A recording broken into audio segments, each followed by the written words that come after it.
Economic loss was around $85 billion, while the insured loss was about $30 billion. Hurricane Maria, Category 4, September 2017. A year after Hurricane Maria swept across Puerto Rico, leaving some 2,975 people dead and knocking the economy on its back, the U.S. territory may never fully recover. Median FEMA grant to Puerto Rican homeowners was $1,800, compared with $9,127 paid to those affected by Hurricane Harvey in Texas. The Pinkertons Detective Agency deployed hundreds of agents to the island to provide to protect corporate executives terrified of the Puerto Rican people. Hurricane Michael, Category 4, October 2018. The entire state may see fallout from the storm for years to come, from Wikipedia. Entire neighborhoods in Mexico Beach reduced to bare foundation. Numerous businesses, apartment buildings, and hotels throughout the community were destroyed. The western half of Michael's eye wall passed directly over Panama City. Incredible damage throughout the city. Businesses completely leveled to the ground. 9 out of 10 homes in Panama City have tarps on them. Funding nowhere in sight. People are forced to live in uninhabitable homes.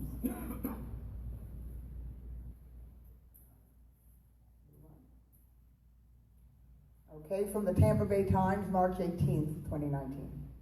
By 2050, about 91,000 people in St. Petersburg and 57,000 people in Tampa live in locations vulnerable to flooding, exacerbated by climate change and rising seas.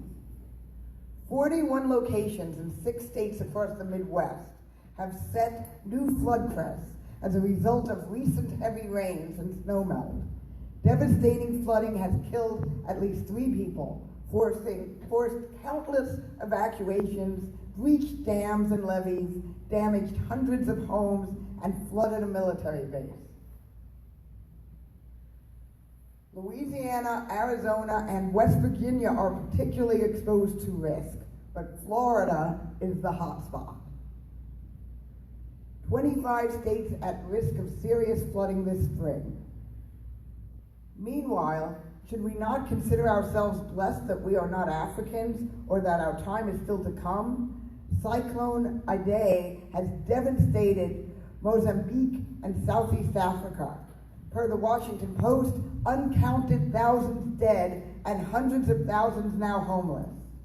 Most of the bodies were likely swept out to sea and may not ever wash ashore.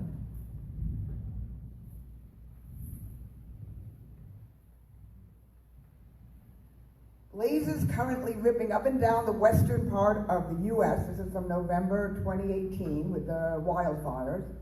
The western part of the U.S. are here to stay. Large chunks of the West under siege from wildfires, what many experts have deemed the new normal. More than 14,000 firefighters on the front lines. I know I'm not supposed to improvise, but I want to add to this that there were thousands of unpaid prisoners who were forced to put out those fires as essentially slave labor while this was going on. And, you know, where's their medals for heroism as they did it for free? Resources pouring in from all over the world. Fire now blazes year-round. How to pay? Agencies across America are strapped for cash and facing budget cuts. Salvation Army received $2.8 million for its Hurricane Michael response compared to a combined $125 million after Harvey, Irma, and Maria in 2017. United Way Worldwide received less than $750,000 for Hurricane Michael recovery, more than $10 million less than was received for Hurricanes Irma and Maria combined. America is accelerating the process of being destroyed. The damage is not being repaired. Thousands displaced here, thousands displaced there. We are becoming a nation of refugees. Communities have relied on private donations or local governments to rebuild, but donations are way, way down. The federal government has no desire to take up the slack. Too much discussion over climate change catastrophe centers on deadlines for preventing catastrophe. What is needed by 2030, by 2050, as though we had time to spare, as though we weren't living in the cusp of a catastrophe of unprecedented horror. Smirking critics ask, what's your plan? We answer, the Green New Deal. We are the realists in the room. Nothing less than total social transformation can meet the challenge. With that understanding of the Green New Deal as part of a trinity of Green New Deal, reparations for the Black community, eco-socialism. No plan can do the job by itself.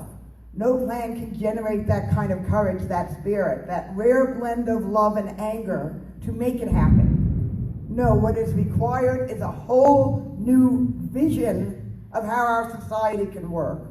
We need to ask once again, am I my brother or sister's keeper?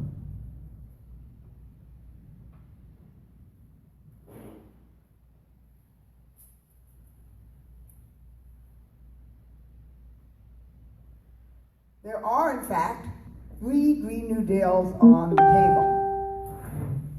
The Green Parties was featured in Jill Stein's 2012 and 2016 campaigns. I just have to add here, and we'll hear more from it later, but Howie Hawkins and Dr. John Wren have actually just worked on an even additional, newer eco-socialist Green New Deal that we'll be hearing more about, that is going to be really a standard of which we hold these against. Though Ocasio-Cortez Green New Deal has been packaged as a congressional resolution, it's the one currently making the headlines. Both are similar in broad outlines. Both envision massive changes. Neither is about to become law. Representative Matt Gaetz is circulating Real Deal. The Washington Post has its own Green New Deal. Policymakers should focus, above all else, on quickly and efficiently decarbonizing, not muddle the aspiration with other social policy. Transform the relentless power of the market from an obstacle to a centerpiece. Does anyone think the market's solving climate change? Not likely. Gaetz and the Washington Post advocate things that could not be done through free enterprise. Could be done through free enterprise, but won't be done under free enterprise. This is America, after all, the country that can't do. Below are points in common. Both versions are compelling. Ocasio-Cortez, secure clean air and water, 100% of the power demands through clean renewables. The Green Party, transition to 100% clean energy, democratic control of the energy system. Ocasio-Cortez, public investment in research and development of new clean renewable energy. Green Party, redirect research from fossil fuels towards wind, solar, tidal, and geothermal. Ocasio-Cortez, invest in infrastructure, overhaul public transit, high-speed rail. Green Party, jobs and infrastructure, transition to a national mass transit program. Ocasio-Cortez, create millions of good, high-paying, high-wage jobs to ensure prosperity. Green Party, end unemployment in America by guaranteeing a job at a living wage. Ocasio-Cortez, build or upgrade to energy-efficient, distributed, and smart power grids. Green Party, clean energy generation, create jobs by retrofitting the grid into a smart grid. Ocasio-Cortez, upgrade all existing buildings, new buildings for maximal energy and water efficiency. Green Party, retrofit buildings for insulation and efficiency. much more do we have? A bunch. Okay, Jeff's going to take over for a while because I have but so much of a voice that I can do this with me. Whereas I have a crappy voice to begin with. Create more sustainable food system with universal access to healthy food. Green Party. Food systems must be based on sustainable organic agriculture. Ocasio-Cortez.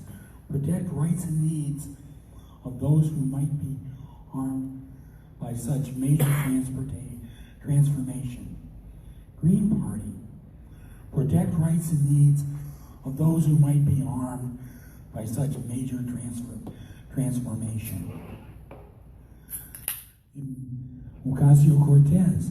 Immediately build resiliency against climate change related disasters. That's an important point on hers, by the way. Green Party. Restore the ecosystem. And there are differences. The Green Party version acknowledges U.S. responsibility to the developing world as a response to climate change damage caused by the industrial world.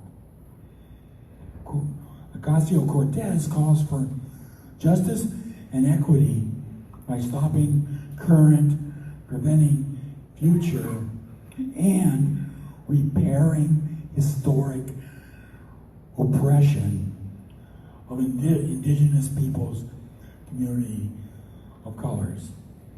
Translating that into English, that's reparations.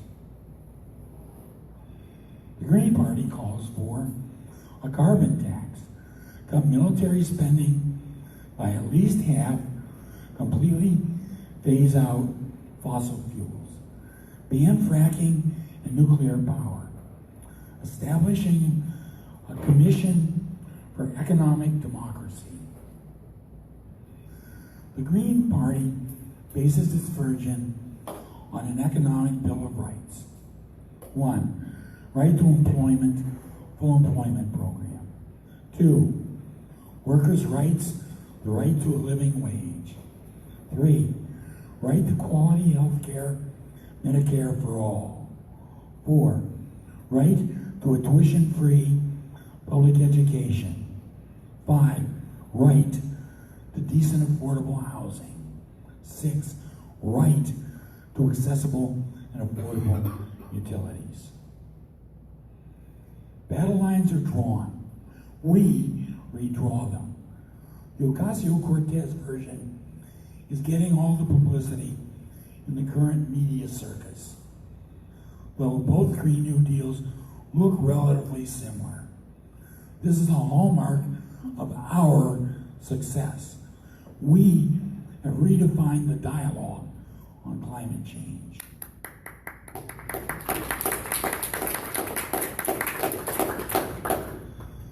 The Ocasio-Cortez deal reads that it should be accomplished through a 10-year national mobilization, recognizing the duty of the federal government to create a Green New Deal.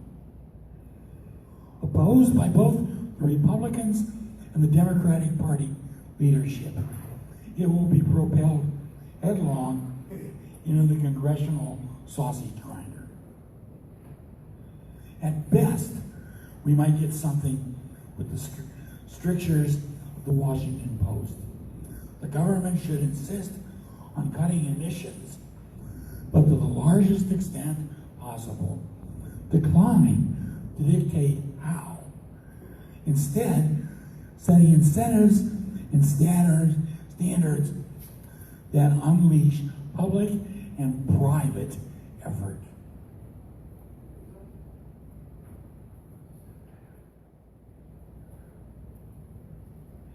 The Green Shield.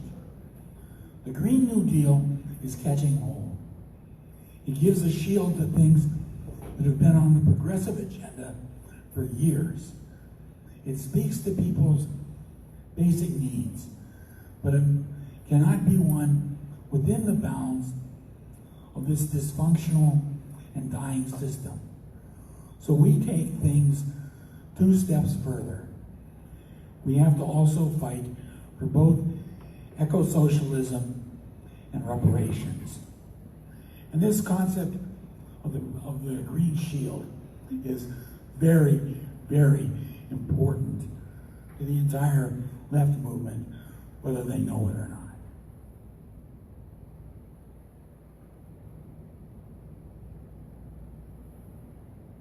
That's it. Got it? It's in the list. Probably gave me, are you missing some? That's not the end. Anything we could sum up? No. All right, so why don't you tell them about the name of the article that this piece is based on the GPFL?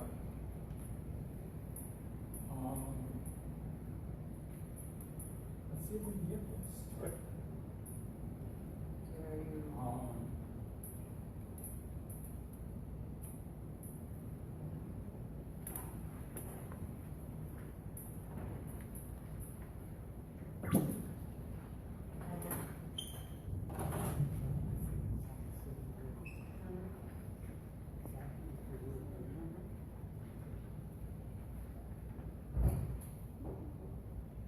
Should be more.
Every day is a gift. Have we made our way back? Yes.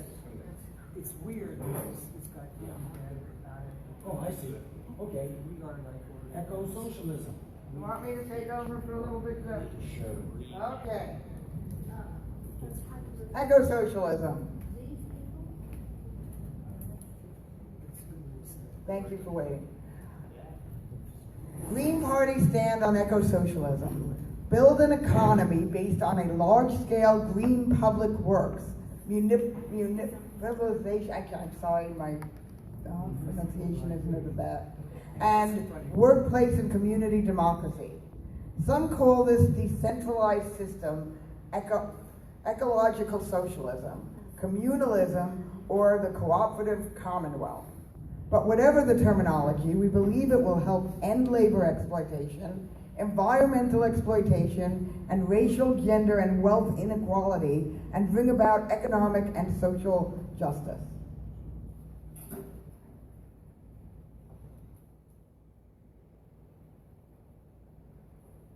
that moving? Next slide. It's the right key.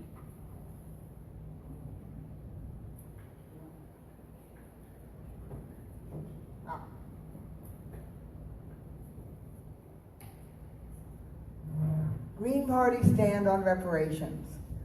We commit, this is from our platform, we commit to full and complete reparations to the African American community of this nation for the past 400 plus years of genocide, slavery, land loss, destruction of original identity, and the stark disparities which haunt the present, evidenced in unemployment statistics, substandard and inadequate education, higher levels of mortality, including infant and maternal mortality, and the practice of mass incarceration. Reparations are a debt, not charity. Leadership on the question of what our nation owes to this process of right ought to come from the African American community, whose right to self-determination and autonomy we fully recognize.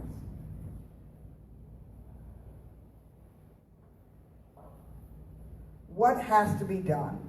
Eco-socialism, reparations, and the Green New Deal together. Keep going. I can't because I can't read it.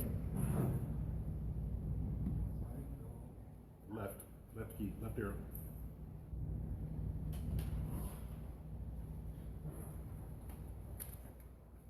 Okay, we've gotten to the All right, beginning I'll of take it that. from you.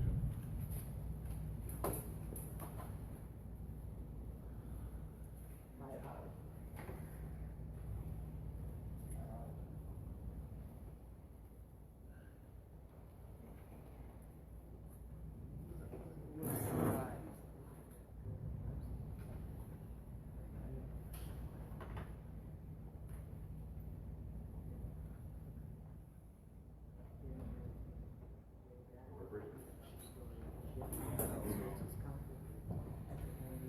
Okay, it was the next one.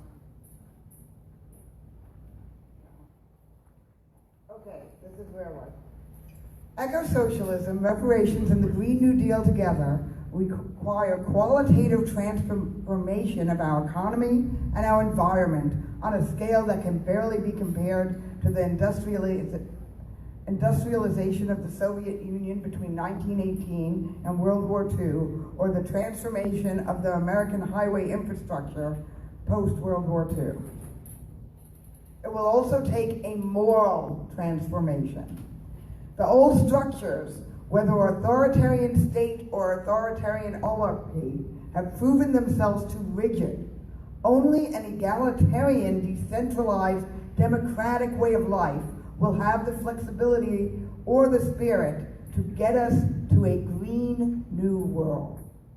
We are our brothers and sisters' keepers. Such values must be built into the very process of building that green new world. Consider just the staggering changes to move our mode of transportation from highways to rapid transit. Entire neighborhoods and cities may have to be moved, new housing built, people fed, retrained. People will require an entire social safety net to defray the human cost. We can't just send in the bulldozers. It can't be done without reparations. Poisoning the very air we breathe are not just industrial pollutants, but this country's still living legacy of slavery, as powerful forces are trying to push the people of the earth into the world of Mad Max, the Road Warrior.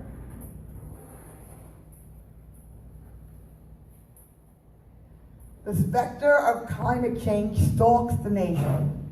Corporate America faces the quandary of profit versus human survival. So Giant Duke Energy brags that it's on track to reduce CO2 emissions by 40% from the 2005 level by 2030. But as the New York Times states, hydropower, wind and solar contribute to about 22% of energy consumption and growing yearly. But the net amount of energy generated by hydrocarbons is growing yearly too, because demand is still rising. City council resolutions may raise awareness, but as a former Exxon CAO said on climate change, frankly, we choose not to lose money on purpose. How do we make global problems local? How do we enlist ordinary working people and the frontline communities to join the fight? For starters, the Green Party, state affiliates, and locals have to begin developing Green New Deals for their own states, cities, and counties. Among our answers, traffic, high-speed rail, carbon, solar, eco-death, restore the ecosystem. Answers are thrust upon us. California burns, the Midwest is first flooded, then hit by killer heat waves. Blizzards cripple the Northeast, and more and deadlier hurricanes haunt the South. A current fear runs through the nation. Who will be next? The Green New Deal is certainly not an easy answer, but it is the only answer. The word is spreading like wildfire. This is not just some middle-class environmentalist fantasy. Green New Deal economic points like jobs, housing, healthcare, and yes, reparations are generating excitement. We cannot wait. We do not have to wait. The fight is all around it. More and more, the public is ready for it. Are we?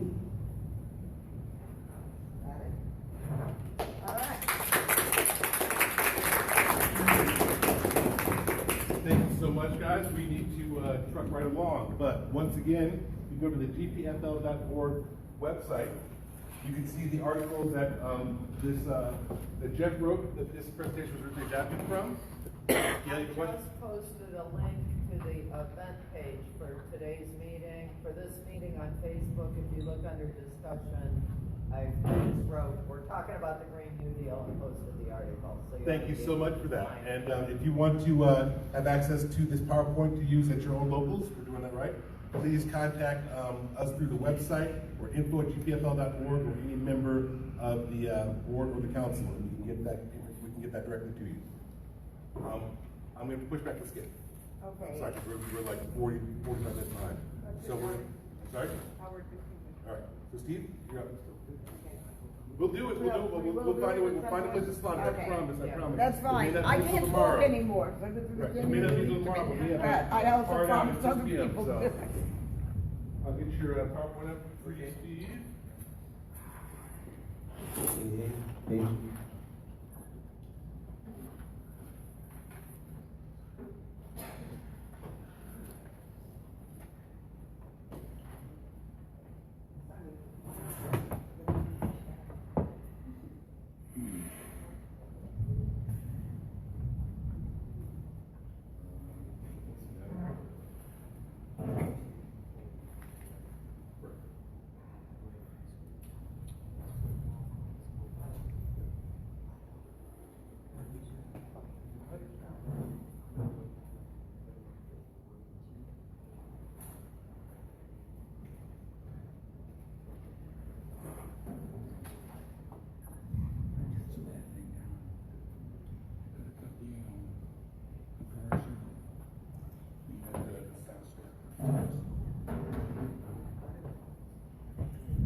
Steve Showman is a counselor from Miami-Dade County, and he's going to talk to us a little bit about carbon farming.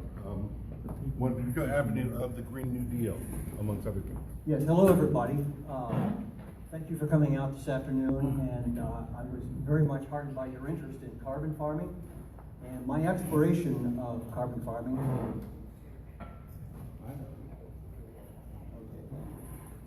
has discovered a much bigger conversation, and which I think offers some inspiration and some interesting options. So I call this talk Carbon Farming and Beyond, Saving the Planet by Transforming Our Relationship with Carbon, featuring biochar. And I've relied heavily on the works of Albert Bates, who I often refer to in this piece.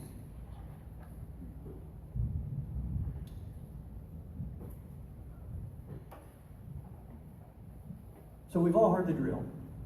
We have only a decade or so to completely overhaul the foundational elements of modern life, such as our energy, transportation, land use, and food systems, a task of unprecedented scope and pace never before seen in human history. How do we begin? Well, we begin by immediately changing everything that we do with carbon. We must stop putting the carbon into the air. We draw down the excess carbon from the air, and then we need to stash it away somewhere safely for a very long time, and we need to do it ASAP.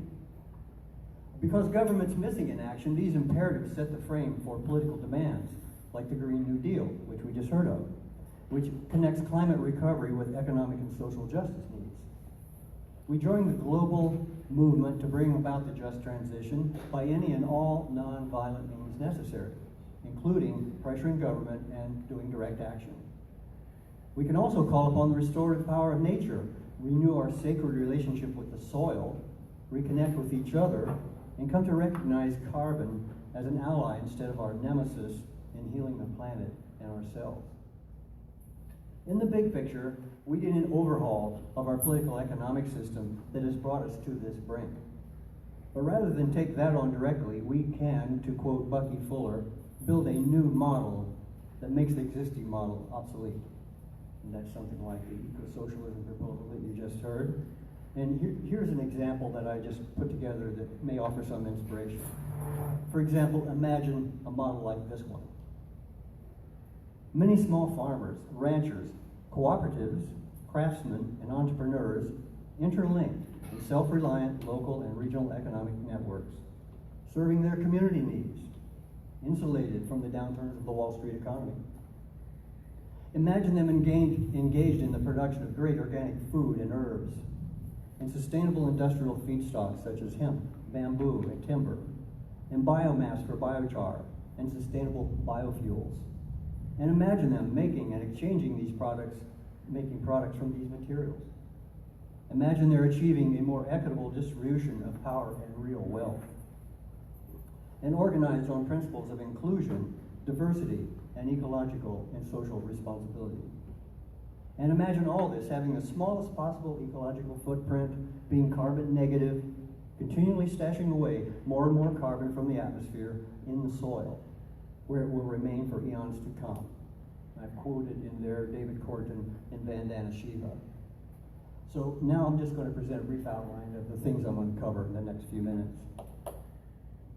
In this presentation, we'll learn that carbon farming or regenerative agriculture is about using sustainable organic methods to build soil, grow healthy, tasty food, restore the environment, and capture carbon from the air and sequester it in the soil.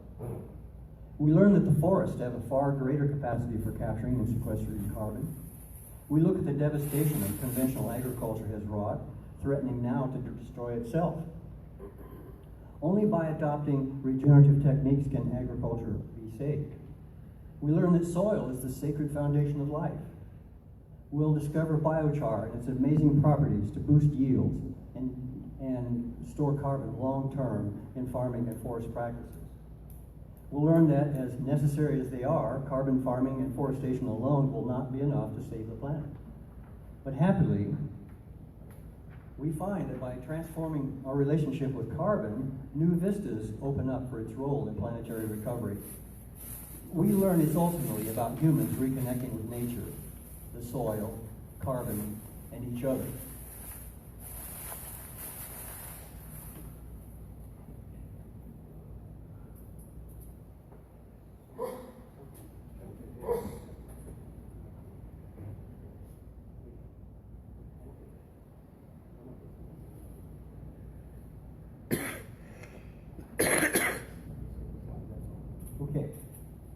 So here we're going to talk briefly about conventional agriculture in the thread ahead. Most modern petroleum-fueled agriculture produces about half of all the greenhouse gases emissions worldwide. And they've released more than half of soil's carbon into the atmosphere, desertifying the most fertile food belts on Earth. Conventional agriculture is a threat to our survival. Ironically, agriculture itself is threatened by the climate change that it has helped create. Irregular water availability, massive storms and flooding, drought, and climate warming have reduced crop yields. We just saw some horrible pictures that Jeff presented there on that subject. Farm profitability is threatened, along with the livelihoods of farmers and ranchers, not to mention the food supply. Historians tell us that civilizations fell with the loss of fertility of their lands and their connection with the soil. This time, it's become a global crisis. International agencies call for a fundamental overhaul of agricultural systems to sustainable methods, taking seriously the traditional agricultural knowledge of small farmers who grow most of the food, and to properly support these farmers. According to a recent report by the UN Commissioner on Human Rights, eco-agriculture is the only way we're going to feed the population of the world by 2040. In a flicker of conscientiousness, the U.S. Senate agriculture hearings on climate change appear to indicate bipartisan support for climate security needs. Commenting on these hearings in the Des Moines Register, conventional farmers Bill Kauser and Scott Henry write that working lands can provide a growing population with food security and essential ecosystem services like carbon sequestration, water filtration, and flood mitigation. They call for Congress to fund climate-smart practices that improve soil productivity, reduce emissions and runoff, increase yield, and strengthen farms' resilience to extreme weather.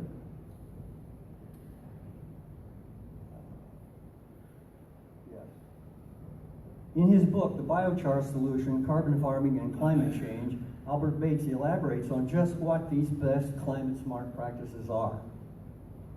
He calls it a suite of tools that produce more food per land area and net sequester more carbon every year, build soil, store water, and increase the resiliency of land to withstand storms, floods, and droughts. These new tools include no-till organic farming, agroforestry, aquaponics, key line design, holistic management, remineralization, biochar from biomass energy production, and permaculture.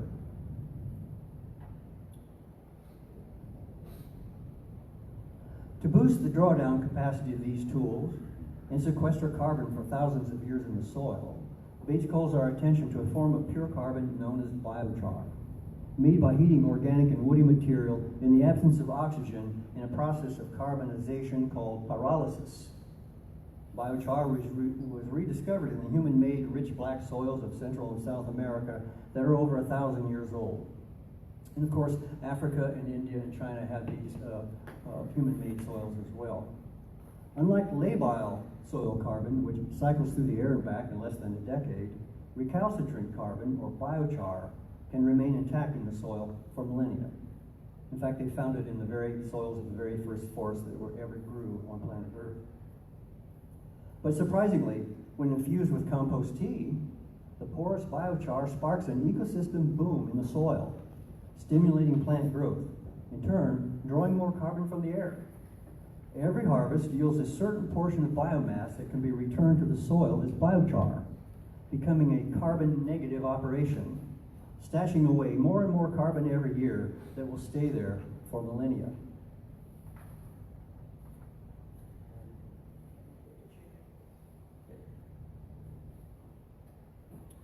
Vandana Shiva cautions us to cultivate the future.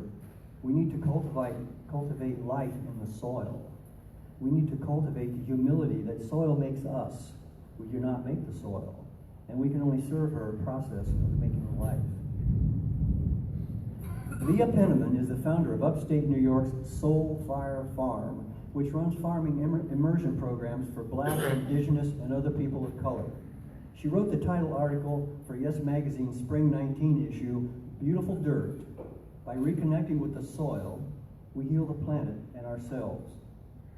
She informs us that black people often associate the land with working the land under the terror of slavery.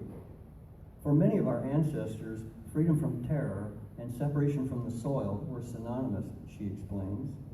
This period devastated black people's 1,000-year-old sacred relationship with soil.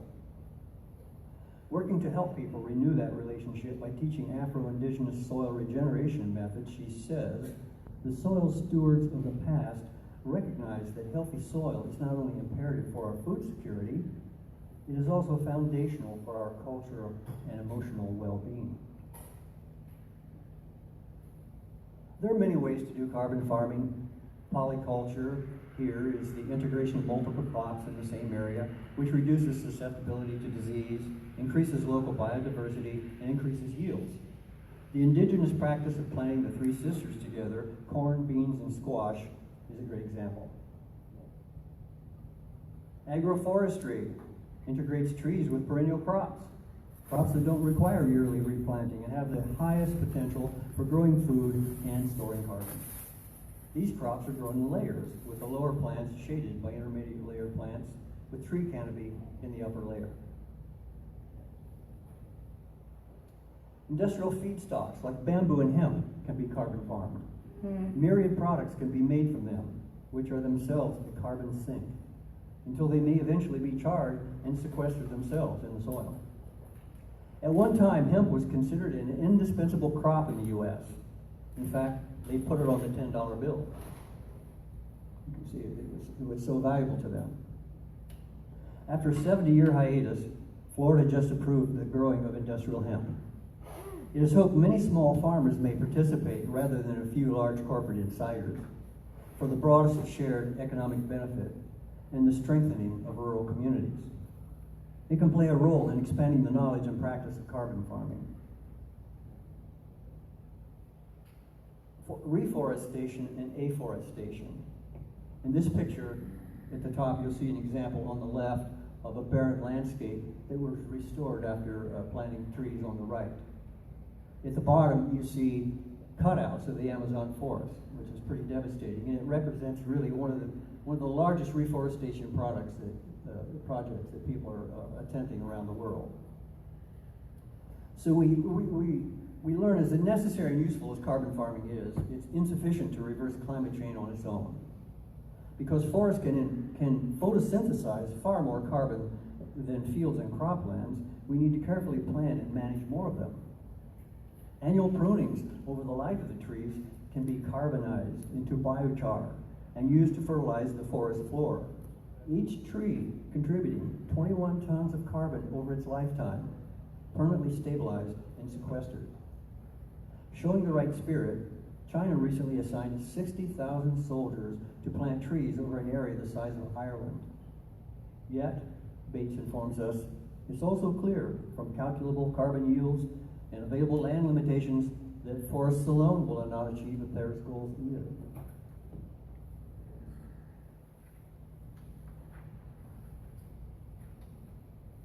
The good news is that evidence is rapidly mounting that the potential for harnessing carbon to reverse climate change extends far beyond agriculture, claims Albert Bates and Kathleen Draper in their book, Burn, Using Fire to Cool the Earth.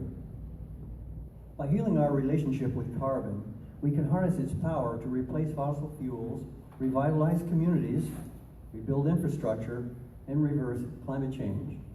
This approach, says Bates, doesn't come at enormous cost or great risk.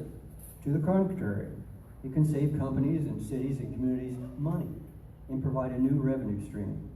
It contains the seeds of a new circular economy in which energy, natural resources, and human ingenuity enter a virtuous cycle of improvement with bold new solutions that can begin right now. Carbon cascades are at the heart of this circular economy. Recalcitrant carbon passes along a chain from one useful stage to another as food, then filter, fodder, and providing useful services like heating, cooling, and power generation, restoring degraded soils, and mitigating climate effects. Used repeatedly in various ways, carbon is eventually entombed either in the soil or in building materials like concrete for roads and high-rises, which it improves their physical properties, not only strength, lightness, flexibility. They're discovering all the possibilities that forms of carbon can do that would change our material structural world, including nanostructures and nanotech, supercapacitors. The list is endless. The benefits of these captured carbon cascades, improve the standard of living of all the participants in a growing local economy. A bio-based circular economy could be created by carbonizing everything from biomass, crops, seaweed, municipal waste, and sewage biosolids. Outputs could include energy co-products like electricity, heat, fuel cells, and capacitors. Biorefinery co-products include fresh water, protein, food, medicines, fertilizer, and consumer goods. What is avoided is landfills and incinerators, mining and transportation, energy, CO2 emissions, manufactured fertilizer. Whereas our national government remains in climate denial paralysis, mayors across the other hand, across the country have vowed to take action.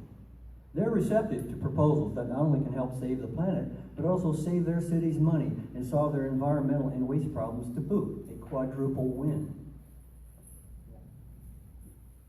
Take Stockholm for just one example. Faced with the problem of urban tree survivability from natural disasters, Stockholm developed new biochar-enhanced structured soils for urban landscaping. In this picture, there's a diagram at the bottom there of the special techniques that they developed and how they supported every tree with this new technology.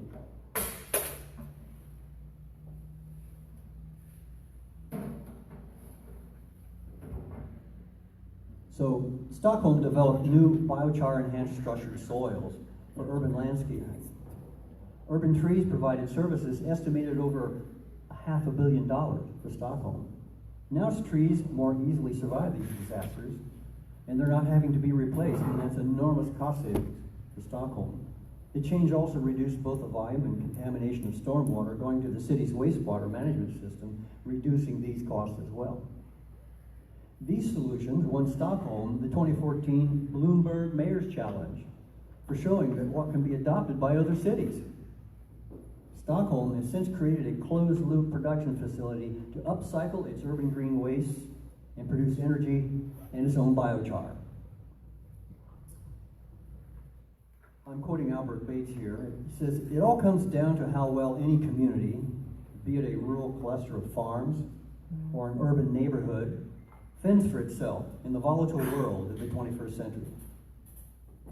He gives examples of communities that have created regenerative circular economies based on their local human and natural assets, caring for everyone, protecting the planet, and reaching out to help the less fortunate neighbors. Here's just one story that he gives.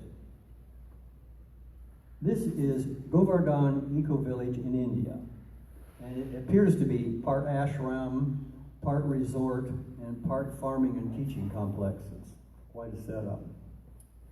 But it has a philosophy that they call symbiotic recycling, a merger of science and Vedic teachings that integrates organic farming, biogas, and green buildings into a circular economy. Organic fertilizers, compost, and mulch are produced locally at practically no cost. Biogas replaces wood for cooking. Gray water and black water flow to bioreactors that use plants, earthworms, and aerobic microbes to remove suspended soils, pathogens, and odor, returning energy and fertilizer. India has long been a leader in biochar. Dr. Reddy of the Appropriate Rural Technology Institute has been taking biochar compost blends to farmers, making biochar bricks for green buildings and using biochar powders for waterless cleaning and designing efficient home stoves. Worldwide, the 3-stone open fire is currently responsible for more childhood deaths than malaria, 8 million last year. Reddy has personally trialed more than 50 designs of low-cost gasifier stoves for homes and businesses. These are stoves that use woody material to turn it into biochar, but you reap benefits from it, like heat and so forth. And these stoves can be little tiny things like this big, or so big, or as big as a factory. I mean, making biochar is very complex and very, very, very practice. Now, Govardhan Village is passing its Symbiont practices to 16 nearby tribal villages. And that's the one thing that Bates points out with many of his other examples. These eco-villages, if you will, are experiments in a way, and what they learn now they're using to propagate it and multiply it outwards to infuse the culture as much as they can. So in conclusion, there's no silver bullet when it comes to climate change.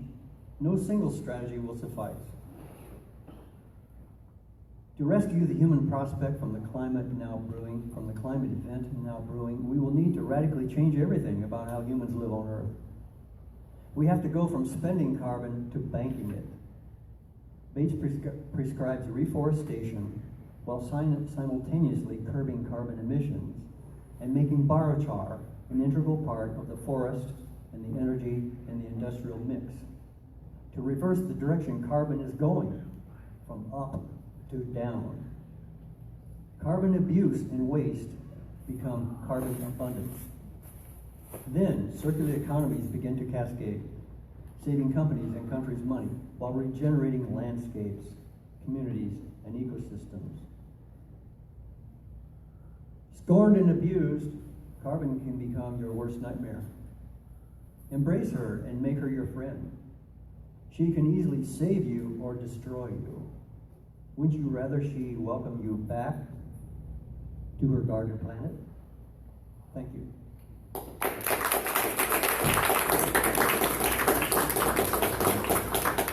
Steve, thank you so much for that view of a solution to the problems that we're facing and our framing of our Green New Deal panel that we'll be having here shortly. Next up to the stage, I want to welcome Robin Harris, co-chair of the Green Party of Florida and delegate from Central Florida. She's going to speak to us. Tell her what she's going to speak to us about.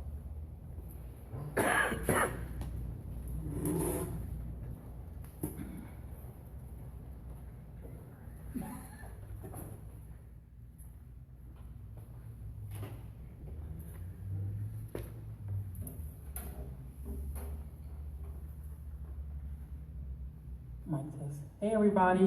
Hey. You guys look like the first Presbyterian church. I was raised in church. I understand we just came back from lunch and some of y'all are struggling. Some of y'all are doing the head dance. So, yeah, there's coffee in the back. If you want to, while the bowl's setting up, why don't you just stand and stretch real quick? Yeah, walk around. Yeah, I don't mind. I don't want y'all falling asleep on me. We have to blame it on somebody else.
Okay, y'all hurry back. Don't try to sneak out.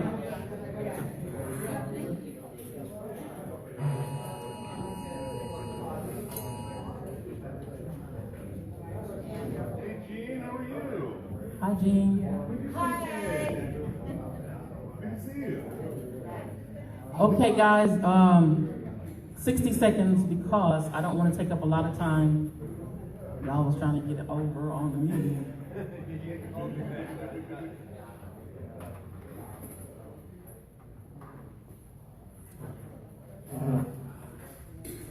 So we've stretched, we've endured. I want to take this time though, before I get into mine, I want to give many kudos to all of you, Volusia County, Orange County, Brevard County for making this day happen.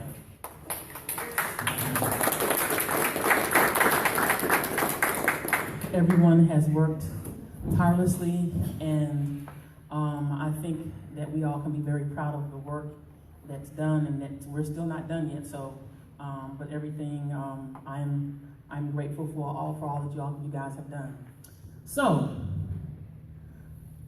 I want to do what we do in the Black church. Make sure y'all awake, real quick. We can sing? No, because I can't sing really well. But I want you to look to your right, to your left, decide who your neighbor's gonna be. And I want you to tap your neighbor on the right and the left and tell them reparations now. Reparations now. Reparations now. Now, y'all did that pretty good. Y'all did that pretty good. So, someone said, what did she say? Reparations now. So I'm going to try to be brief so that we can maybe have a little discussion. And I know time has been well spent. So this is a discussion that's not going to stop anytime soon. And I want to, if someone can someone walk up here really fast and catch and just, I can't give these to you yet, but we just kind of make sure that everyone kind of sees and you kind of thumb through it. Our HR 40 is like a little booklet. So my presentation is going to be on reparations, and you can go to the next slide already. And I do work with other organizations around reparations, and we want to have we kind of hopefully want to get rid of some misnomers about reparations, that it's just about a check, or some people have no idea. We hear that, so we kind of want to give some context to what it is and what it isn't as quickly as I can. So give context. Basically, reparations is about 400 years of terror, crimes against our humanity, meaning descendants of slavery and African slaves. We want to talk about the consequences, and basically we want to talk about full repair. What reparations is a remedy, full repair, not just as partial, because just to get a check, that's insulting within itself, and it kind of is a play or ploy on our intelligence, because if we just say we got a check for $1,500 every black person, well then we're like, okay, we're done, we paid our reparations. No, baby, we're talking about full repair. So we want to eradicate some of those misnomers that are out there. I'm going to try to do this as quickly as I can. And this discussion about reparations, it's a revolutionary, which means we're not asking for permission to ask for it, but this is a revolutionary. Jeff's kind of hit on some of that in his presentation, and there's been discussion about it throughout the day. But this is a revolutionary discussion, a revolutionary moment in our time that we're talking about it. Next slide. And I can't see. So presidential candidates, all over, there's a lot of conversation from presidential candidates about reparations this time out. And so we want to. I'm going to kind of quickly hit on some things are being said, but it makes you wonder whether it's just a ploy not to just get the black vote. So Elizabeth Warren, she kind of, she talked about reparations from a standpoint because she said she had some native blood. I don't know, it's not my business. I don't know whether she did 23andMe or what DNA component she used, but that's not my business, okay? So Cory Booker's idea about reparations, well, he'll just have baby bonds. I'm not sure whether he's talking about baby boomers or babies coming, I don't know. But that was his idea about reparations, baby bonds. And then, so Bernie Sanders, I know I'm gonna hurt some people's feelings because some of y'all are just so in love with Bernie Sanders. But he sometimes said he don't know what it is. Or he kind of dances around the question about reparations. And Kamala Harris, I don't know what she's saying. I'm not sure where she is on that, and that's okay. And so the only thing I will say now is that as far as the Green Party, it's in our platform, as someone pointed out, Rose or someone, it's in our platform. So every candidate should be talking about it, but hopefully from an authentic standpoint. So we know that the Dems and the Republicans, but I haven't heard any Republicans talk about reparations, but we know that kind of tickles the ears of the black vote, and the black vote is very key in any and every vote. And I do have slides about that, but I don't want to talk about that this time around. So we were trying to see whether this is just lip service or we want to convey some things. And we also want to give notice to hashtag ADOS. Anybody heard about that? There's a movement, hashtag ADOS, African Descendants of Slavery. They're out there, but don't get caught up in the whole myth of just because folks are talking about it, that it's coming from a left or a correct perspective. There are some white wing folks that are being tooled to talk about it, to maybe suppress or to produce a myopic view. So ADOS, I don't want to spend a lot of time on that, but I am a little critical because it's very myopic in what they talk about, because they do talk about mostly as checks.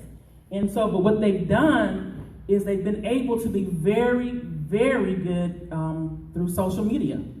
They're very good at it. So what we're trying, when I say we're talking about INCOBRA, Black is Back Coalition, and the other one has a long acronym I'll give you at the end. But they're trying to be more tech savvy, more social media savvy as well. But ADOS is key. They get into arguments with people and all of that. So they've kind of filled that void. But what they've done is kind of minimize the goals of what reparations is supposed to be about and what the intent is. So I'm here to tell you guys, hopefully, to not get caught up in the whole ADOS movement as such. And so, and we also can't, there are some groups that would like to take credit for the conversation and the dialogue that we now hear about reparations. And I can't say or just give one group that type of prestige. I'd like to think that collectively, that maybe now we're at a time that where people are ready to listen and hear about this conversation. So that's what I like to think. Yeah, next slide. Next slide, because I don't have time to go into that. Next. Those are just numbers that I've had about, yeah. So, and I'm gonna have to move up here because I can't see. You can take the light off. Okay. Okay. So these numbers, 400 years of crimes against our humanity. This is an international, this is just beyond disgrace. So when we talk about reparations, we're not just talking about a check of some sort, but we're talking about being rectified for 400 years of crimes against humanity. The dates there, I would probably go back even further, but I don't want to get into that right now either. But 256 years of enslavement, 100 years of apartheid, 54 years of neocolonialism, police terrorism, housing theft, ethnic cleansing, even artistic, when I talk about artistic, I mean like musical, stealing our music, stealing the rights to that. I mean, it's just a whole array. And if you get a chance to look at those booklets, we even name some more things. And what we do with that HR 40 booklet that you have, we're always updating because we're constantly talking to people about how they've been impacted as descendants. So there's even more of a list than that. And there's a quote, I'm going to paraphrase the quote by Frederick Douglass: "Slavery, what it was, an the imperialism that this country has done to Africans, to blacks, to people of color. He said it was behavior that would disgrace a nation of savages. And so what he was saying is that if those who are savage-like, the things, the crimes and the sins that they've committed against mankind, or people, that what this nation has done would disgrace them. So crimes against humanity, you also can look up World Conference Against Racism. There's a lot of good information about that. And so this 20% survival rate, that's based on when the transatlantic slave trade. What we're saying is that 20% survival rate. And myself, we are survivors, or we are the descendants of those survivors. So we're saying 80%, and I don't really like numbers all the time, because we can always argue those or debate those, but we're talking about 80% of life, of human life, was lost during the slave trade. We're talking about life lost on the ship, in the dungeons. How many of you have been have any of you guys have been to Africa or to the continent before? Well, I've been to Ghana twice, Nigeria once, and when I stepped on the land of Cape Coast, I visited the slave castle there.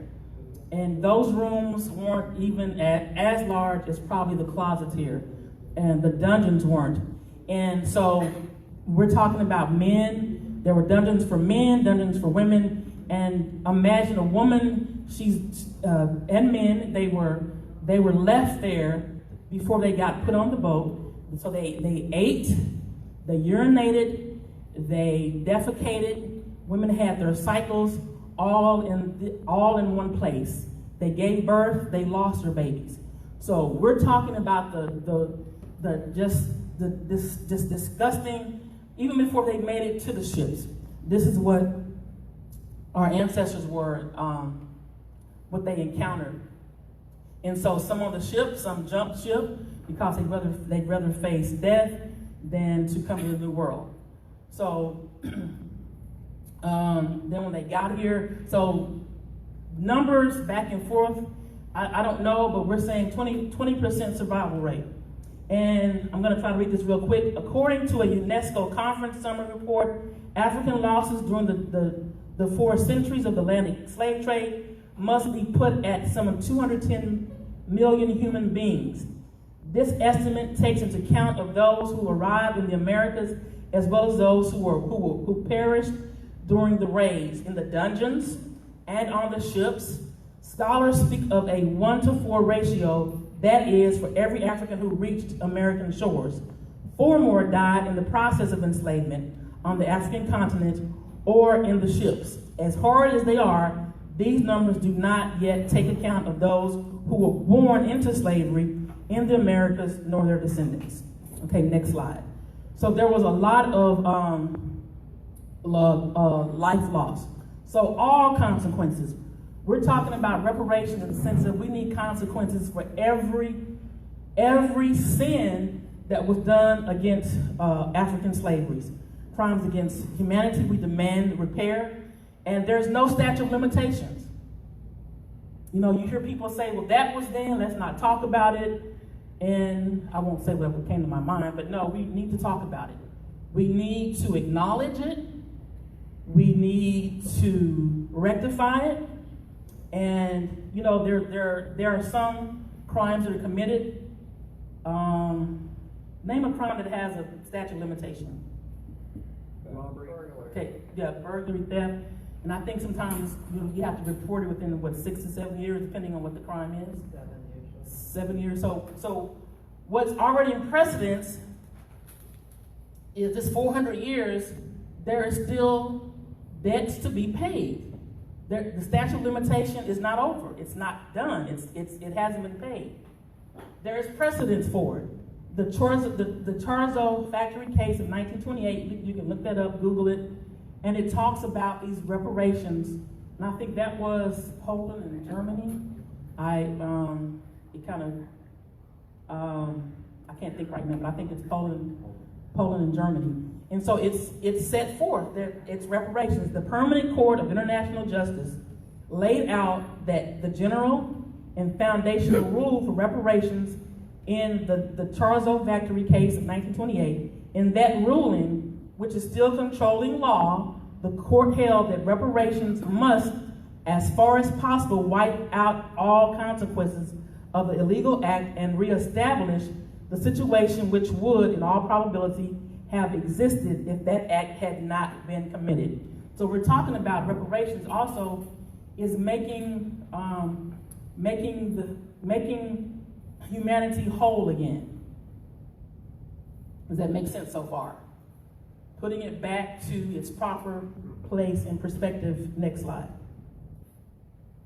The extent of all consequences was fleshed out as full reparation in the International Law Commission draft articles on responsibility of states for international wrongful act, Article 31. You can look that up. So it's drafted in these articles. You can Google that, draft articles on responsibility of states. So you don't get out of it because we're nice people or because this is a new time. This is something that is still a debt owed. Any comments so far? Okay. So full repair. Here are 5 components that I got to quickly go through. 5 components and or outcomes of this reparations or full repair. And some of that is in the booklet that I have. But cessation and guarantees of non-repetition, which means stop. It's got to stop. Point blank. Restitution, we'll take your checks, but we need more. We need to be made whole again. Compensation, satisfaction, and rehabilitation. And I think my next slides will kind of go into that. So the statute under obligation to cease the act if it is continuing, and B, offer appropriate assurances and guarantees of non-repetition. Cessation and guarantees of non-repetition. What am I talking about? For one, it's not up here, but we need to, revisit the 13th Amendment. And I think I'm going to talk about that more on the Green New Deal. But no one wants to tackle that. The language, the little hidden black codes that we don't want to talk about. The 13th Amendment, that was a black code that was used to, I hope I'm not getting this, search and destroy modern black codes, but that's a big black code. Anyone know what the 13th Amendment says? This, and you can kind of like paraphrase, you don't have to like know the whole Constitution, but Joe. This was about free right, not to work for free, for involuntary. Oh, okay. I think LeBeau. The 13th Amendment ends involuntary servitude to slavery in all cases except for as a punishment for a crime. Okay, so it's that language. That's how, mass incarceration, school to prison pipeline. We could go on and on if time allowed that. But those the little Jim Crow, the black codes, and we need to search those, because even sometimes on the books, in our local governments, there's little things there that we see but we don't see. Over policing issues, the Law Enforcement Bill of Rights, to me that's just a big black code, because it's steeped into irregular, it's steeped into unlawful layers of bad policies. And until I'm looking for candidates, whether there's presidential, congressional, governors, that will speak to that and have no problem. No one wants to touch it because it's big. But those are codes that are still keeping us enslaved. Free all political prisoners. That's a part of reparations, because most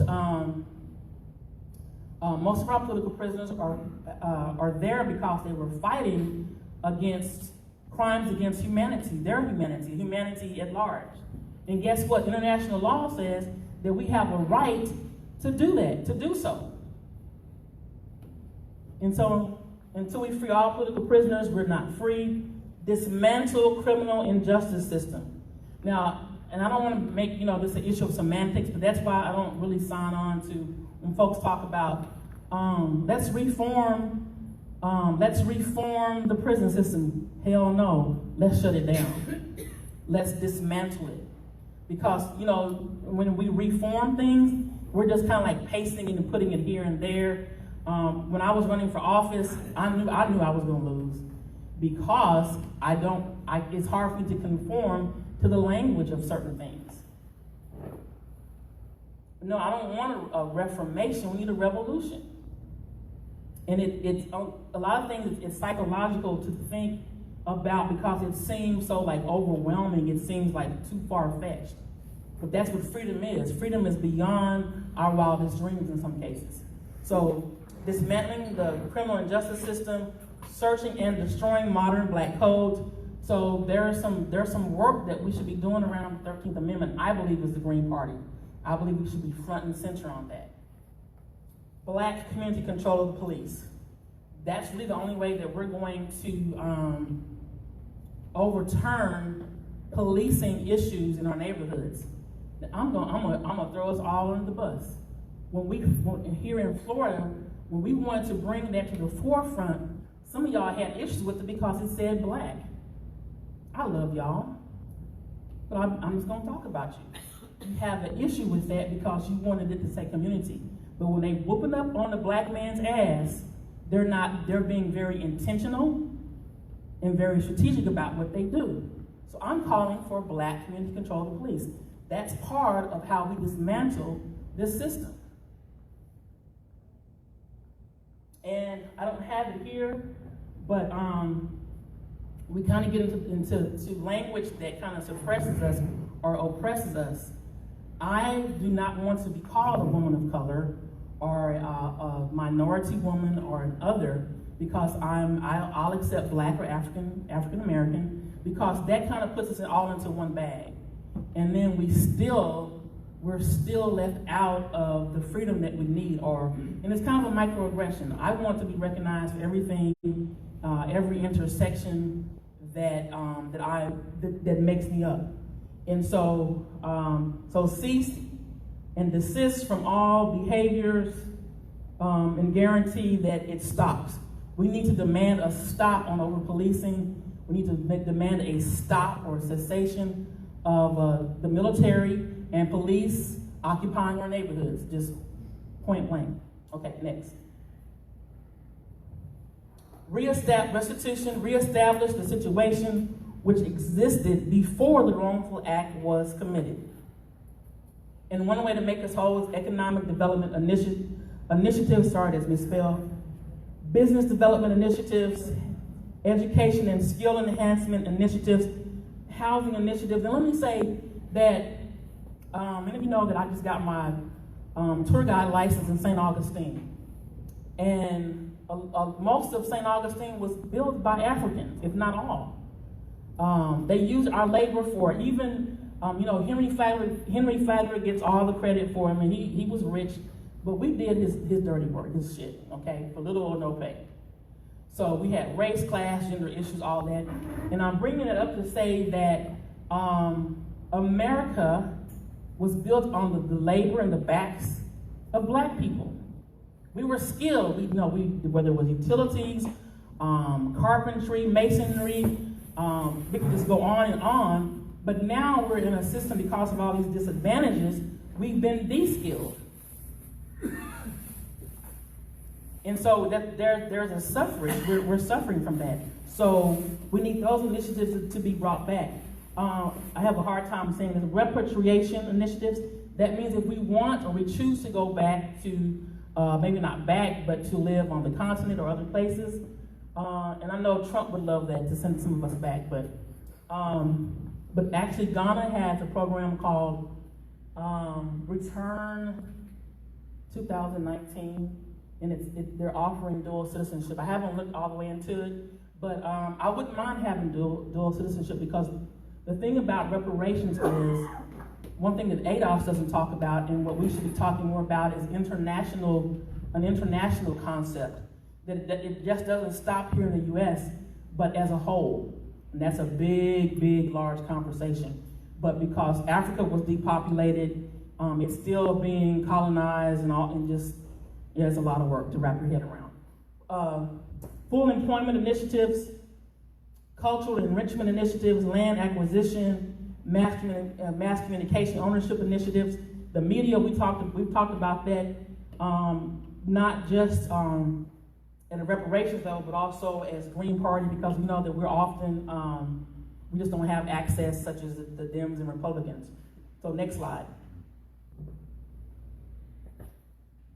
Okay, for any compensation, again, I'll take a check, okay? But it's not the end all be all.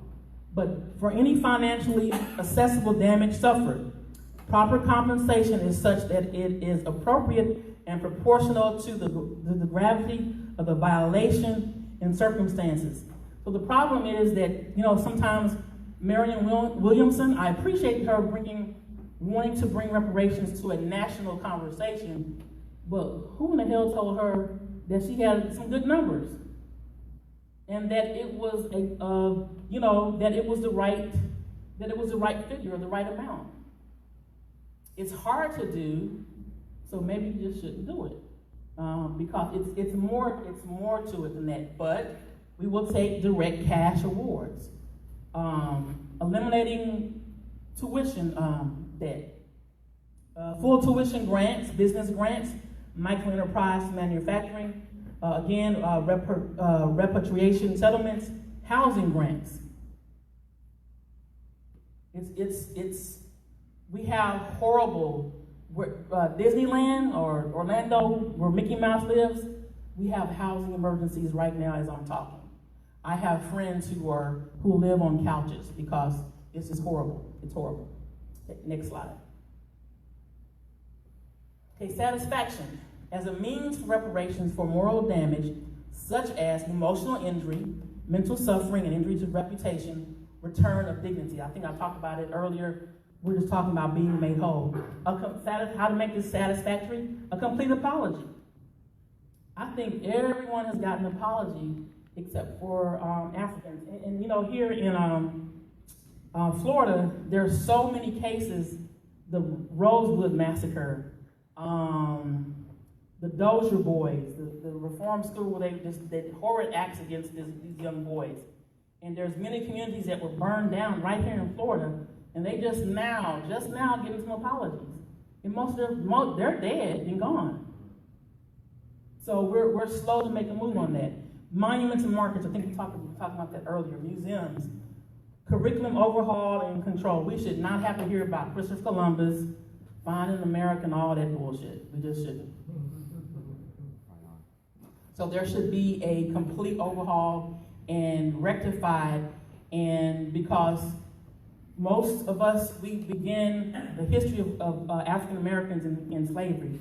But before then, what was life like before then? We had empires, dynasties. There's a lot more to it than just that. Okay, next.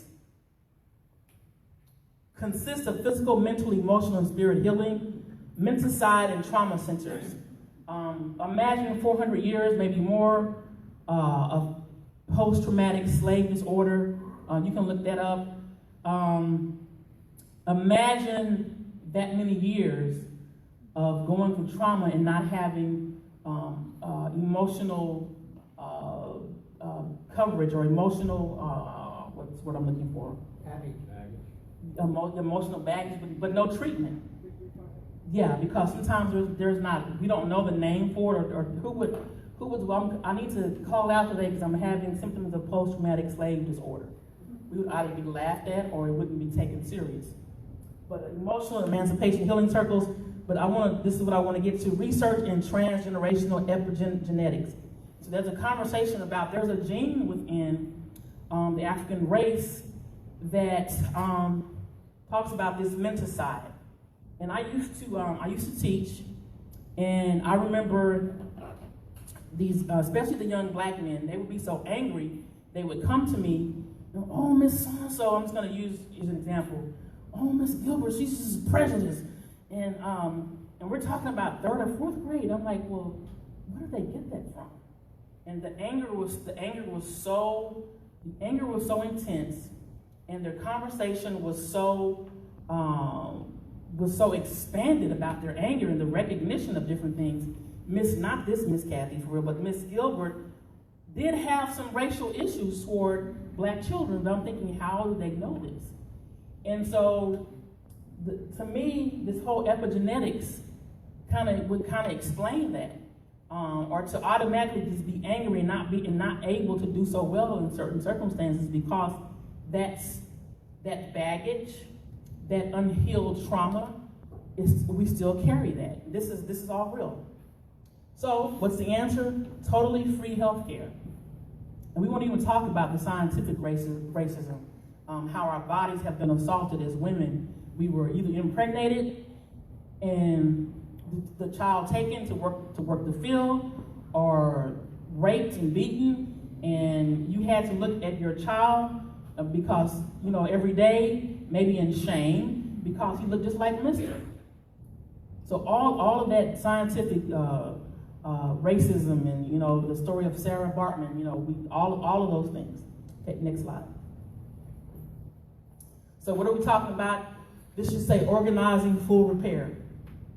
And Black Agenda for Self-Determination, number 6, what that means is I was endorsed by the Black is Black Coalition. And so one thing that we have is called the 19 points of a political Black agenda. And so number 6 is reparations.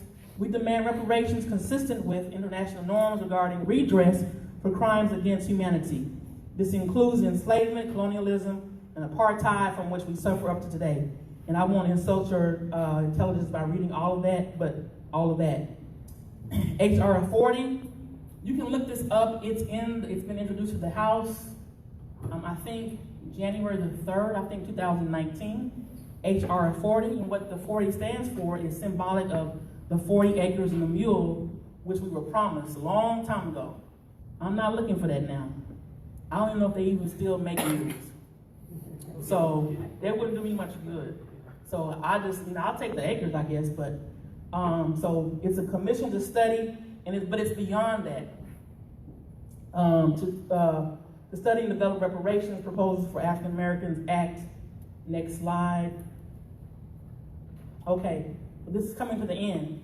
So reparation means full repair, as my button says here. Slavery and apartheid are crimes against humanity. The injuries remain. Reparations is the process of repair for crimes committed and injuries caused. Reparations must wipe out all consequences of the illegal act.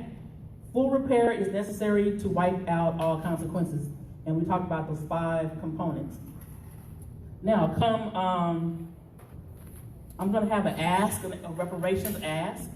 So June the 20th to the 23rd in Detroit, Michigan, there is a reparations conference, and it is a strategic conference in which our aim is to get this to be a companion bill in the Senate and to target certain senators. This is I guess you'd say a nonpartisan or whatever. Well, but no, I'm talking about the conference. It's whosoever will. And I'd like to represent us as Greens at the conference to develop these strategies as to how to get remaining sponsors to sponsor on so we can get this further than what it is. And so I have, let's see, I think there is, on my part, I would probably owe about $325. My lodging is already there because I lived there 2 years and have lots of friends, and they actually live where the conference is going to be. And there is a big effort to the guy in Alabama who just won.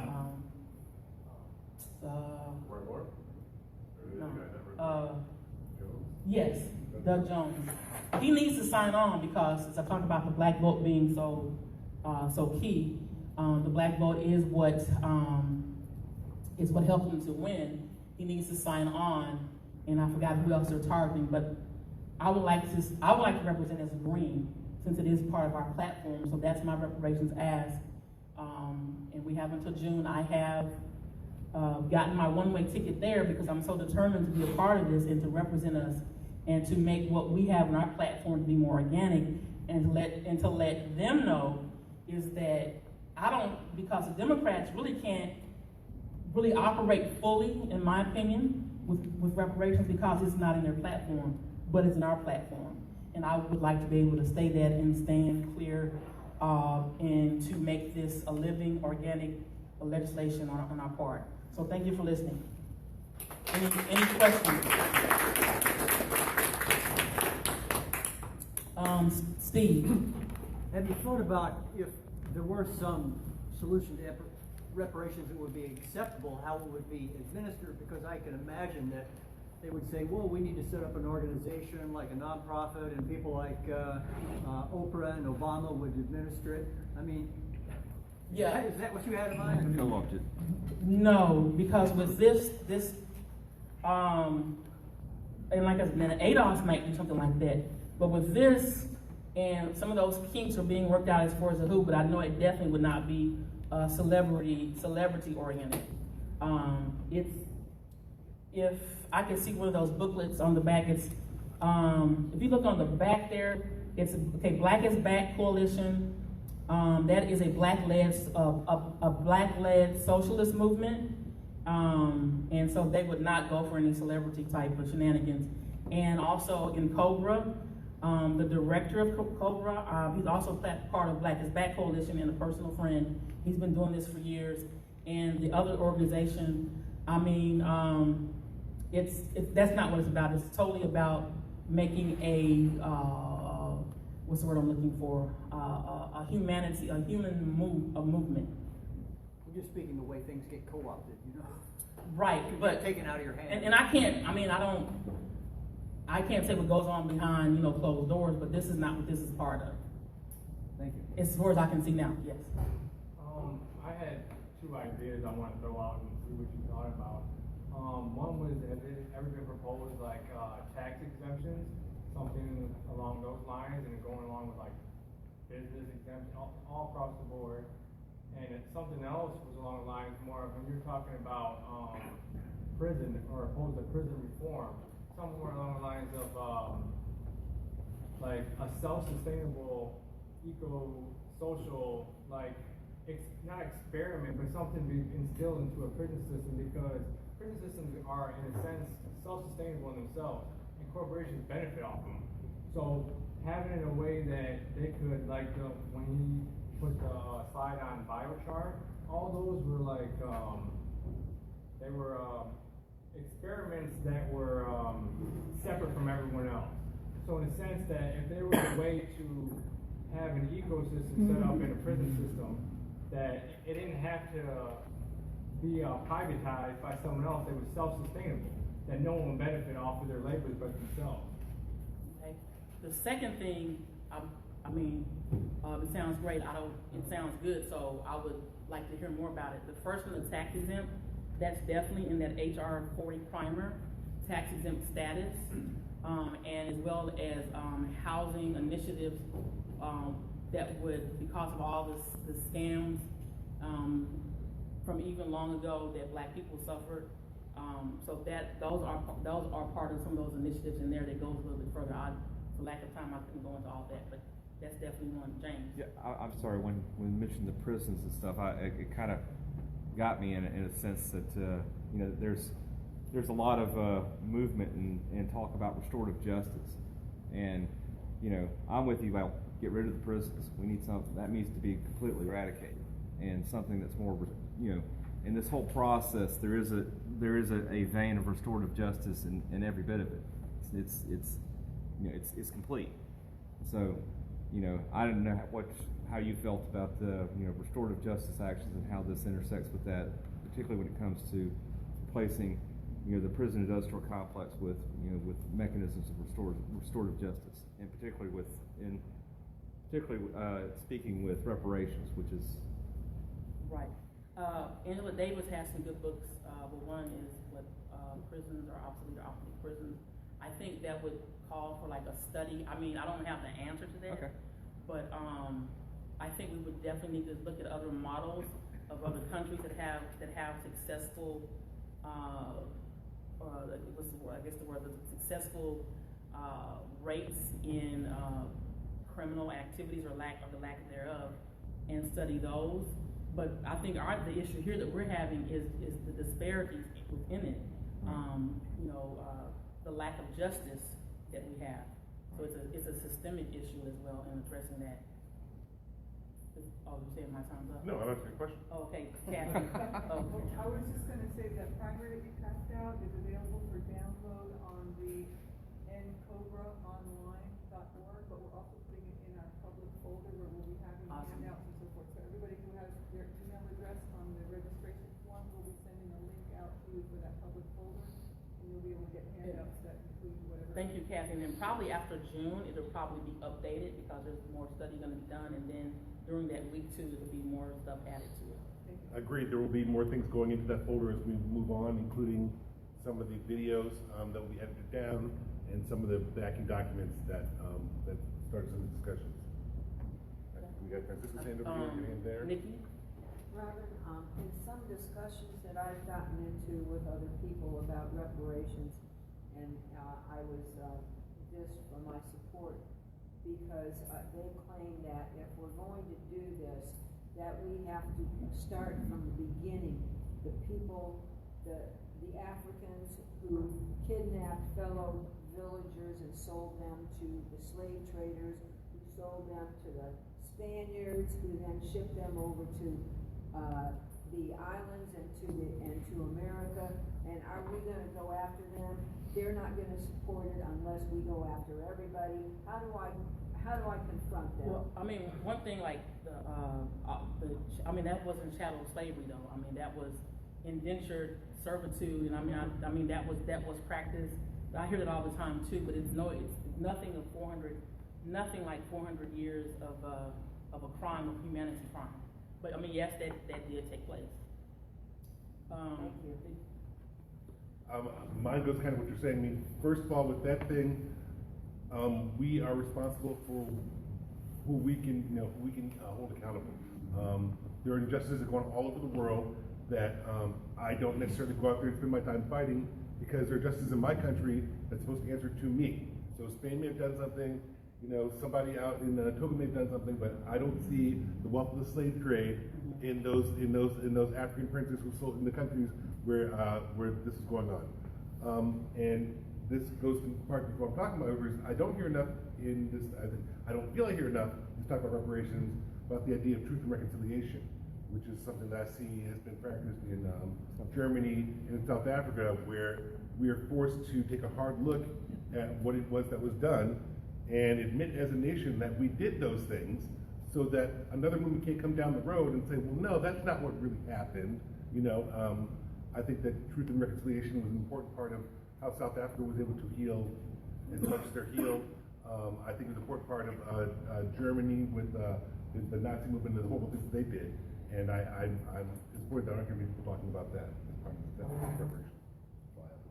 Austin? Yeah, I just believe to tag on to that it starts in like elementary school, teaching, instilling an education, opposed to teaching some like Eurocentric point of view, getting back to what really happened, what really goes on, and what took form afterwards. Thank you. Let's see, I think your hand was up and then Gail, and then I think we're done. Francisco? Yes. So my question is that in regards to like the reparations conversation in the United States, by bringing the conversation of reparations, how can do you think that it would also spread, that conversation will spread into other countries? Let's say like, for example, like the relationship between like France and Haiti, and in regards to how the treatment of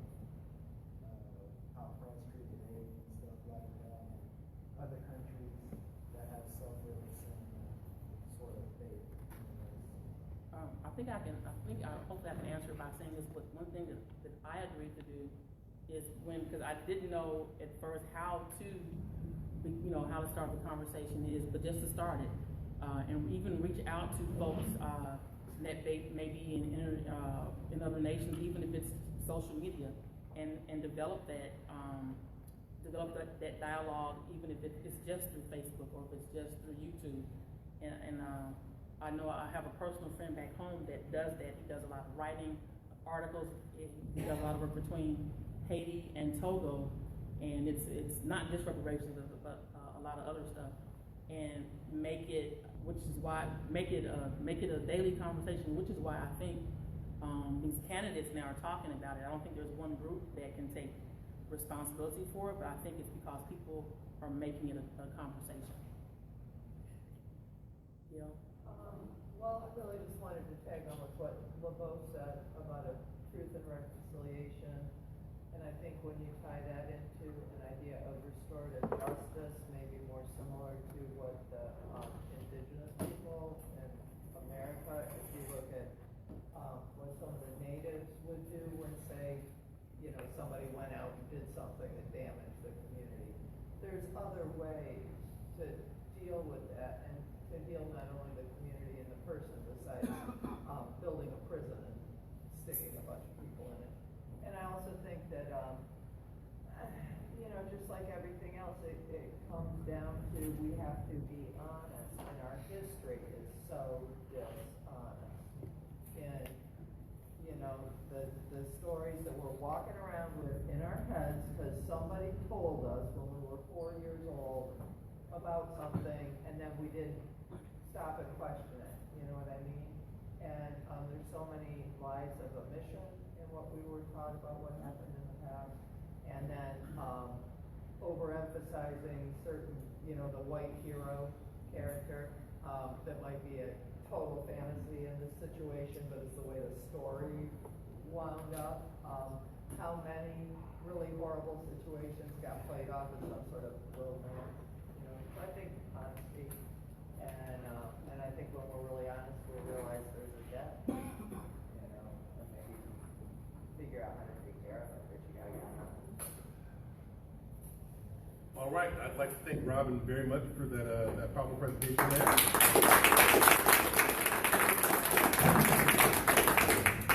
Once again, as the council planned and the committee planned how we were going to do this event, we had two focuses. The beginning part was more on electoral justice, and this evening we see about the Green New Deal. We're going to close out with a panel to bring these different strands together. We brought some people who have particular business or expertise in the Green New Deal. We'd like to focus on especially the aspects of the Green New Deal that are specific to Florida, the aspects of the Green New Deal that we may want to look at changing over time, and possibly look forward towards the Green Party of the U.S. is accepting amendments to their platform through September. So I was hoping that through this discussion, we could perhaps begin some work on presenting to the National Party some amendments coming here from the front lines of Florida. So I'm going to reposition the chairs here in just a moment. But on our panel this evening, we're going to be having Howie Hawkins, who helped very much bring the idea of the Green Party into the zeitgeist. We're going to be having Robin, who just spoke on the reparations, and I think she can speak very much on how that ties into the Green New Deal. Rogelio is a local who has blown my mind with his information on city planning and community planning and how much that impacts the Green New Deal and what we can get done, and how that brings it back to what you guys can do in your hometowns and your home counties to make sure that we're moving in the right direction. We have Jeff, who's been doing a lot of research on the Green New Deal and what we need to do to implement it, and creating the article and the PowerPoint that you just saw. I'm going to try to kick off the conversation. Miss anybody on the list? All right. I don't think that we have Steve on the list. So we're going to reconfigure these chairs here, I believe, and try and get our guests to face the audience, and we'll go from there.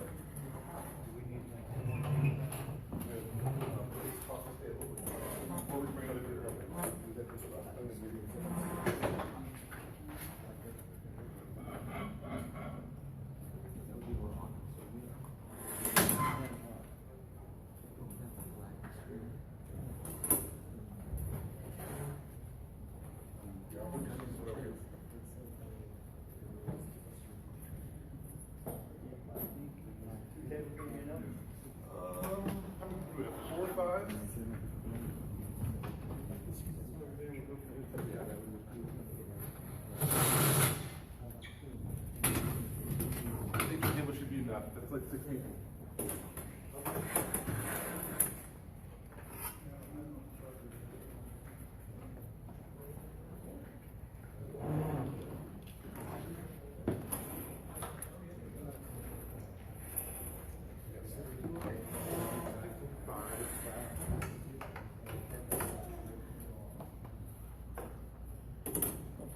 coming over here? You coming? All right. Yes. Not the Green New Deal. It's not just a plan issue. All right. Yeah. Remind me that tagline a little later, and we will definitely.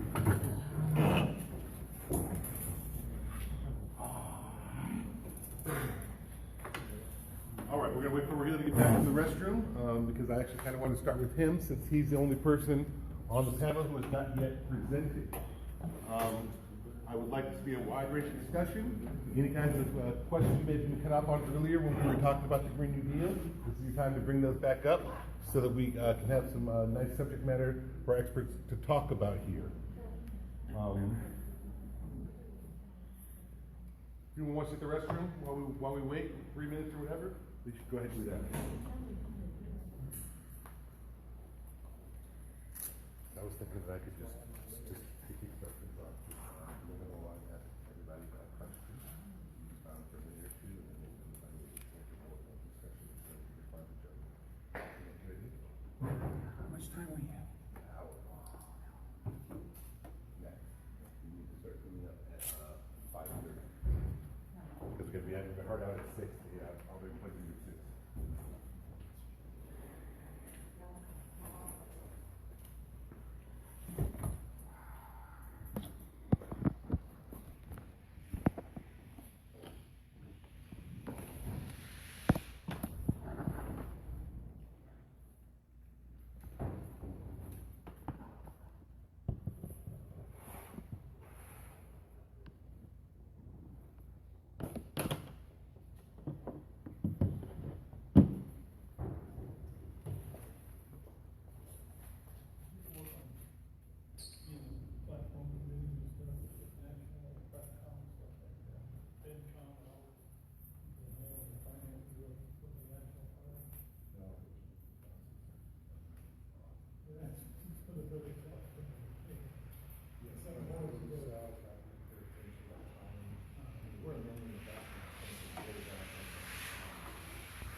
Can you face this way? Can you stand a little so we can squeeze you guys a little better?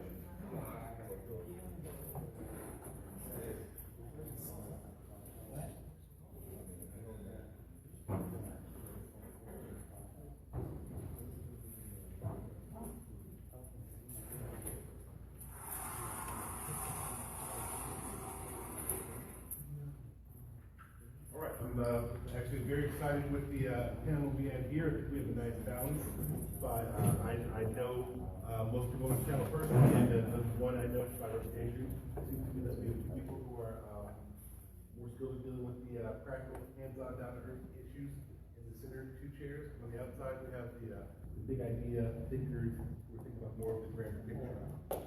Raheel has not had a chance to speak this evening, so I would like to give you an opportunity to talk to us about maybe some aspects of the Green New Deal that we haven't had a chance to discuss today, as it relates to things like city planning, the type of homes we live in, the type of streets we have, those small human day-to-day details that make such a big difference that we never think about. Yeah, so for example, where can I start? So like in South Florida, there's more of an emphasis on single family homes. And it's kind of problematic because as property values rise over time, these single-family homes are becoming more unattainable, especially when more appropriate types of housing are appropriate.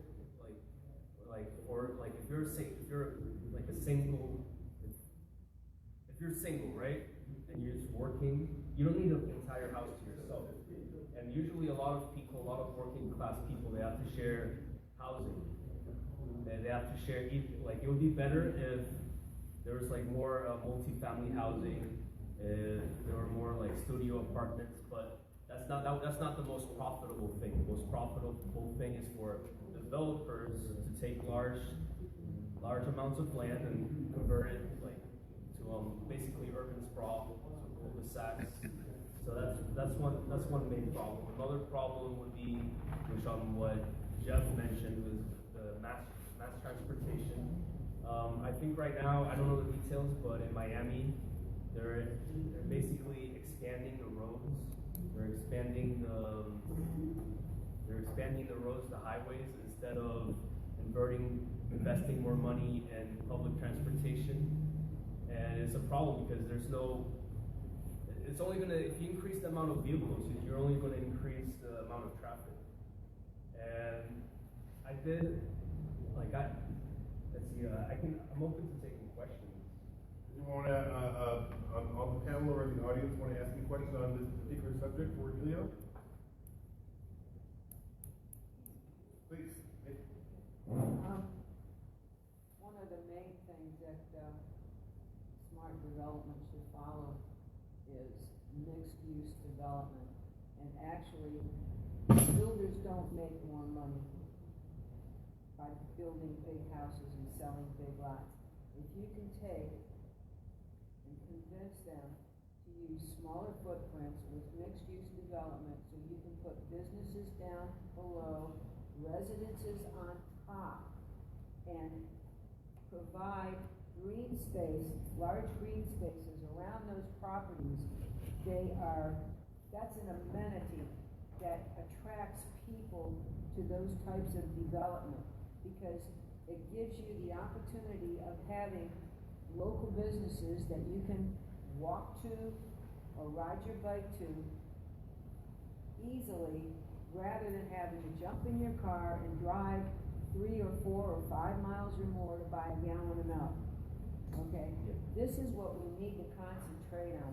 If you've ever followed the Smart Growth Plans, I subscribe to their books about, I don't know, maybe 8 or 9 years ago. I got all their books and I studied them.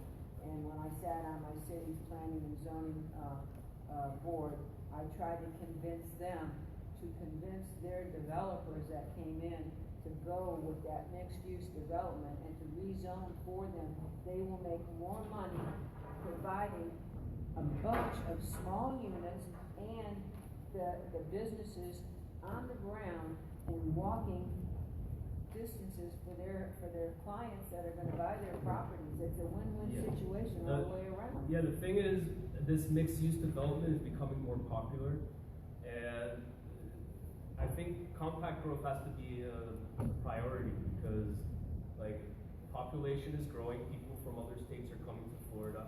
There's going to be a point where, well, I focus on South Florida, and there's going to be a point where they can't grow, like the urban growth can occur past, you have like the Everglades to the west, and you have the Atlantic Ocean to the east. Yeah, I live down there, I know. Yeah, so it's going to be a point where they can't expand anymore. They're going to have to grow more compactly. Yeah. The problem with that, even though it's like mixed use is becoming more popular, there's still like obstacles, and the problem is, first of all, like companies, they tend not to want to deal with like commercial people that manage commercial properties and people that manage the residential. They tend not to mix together.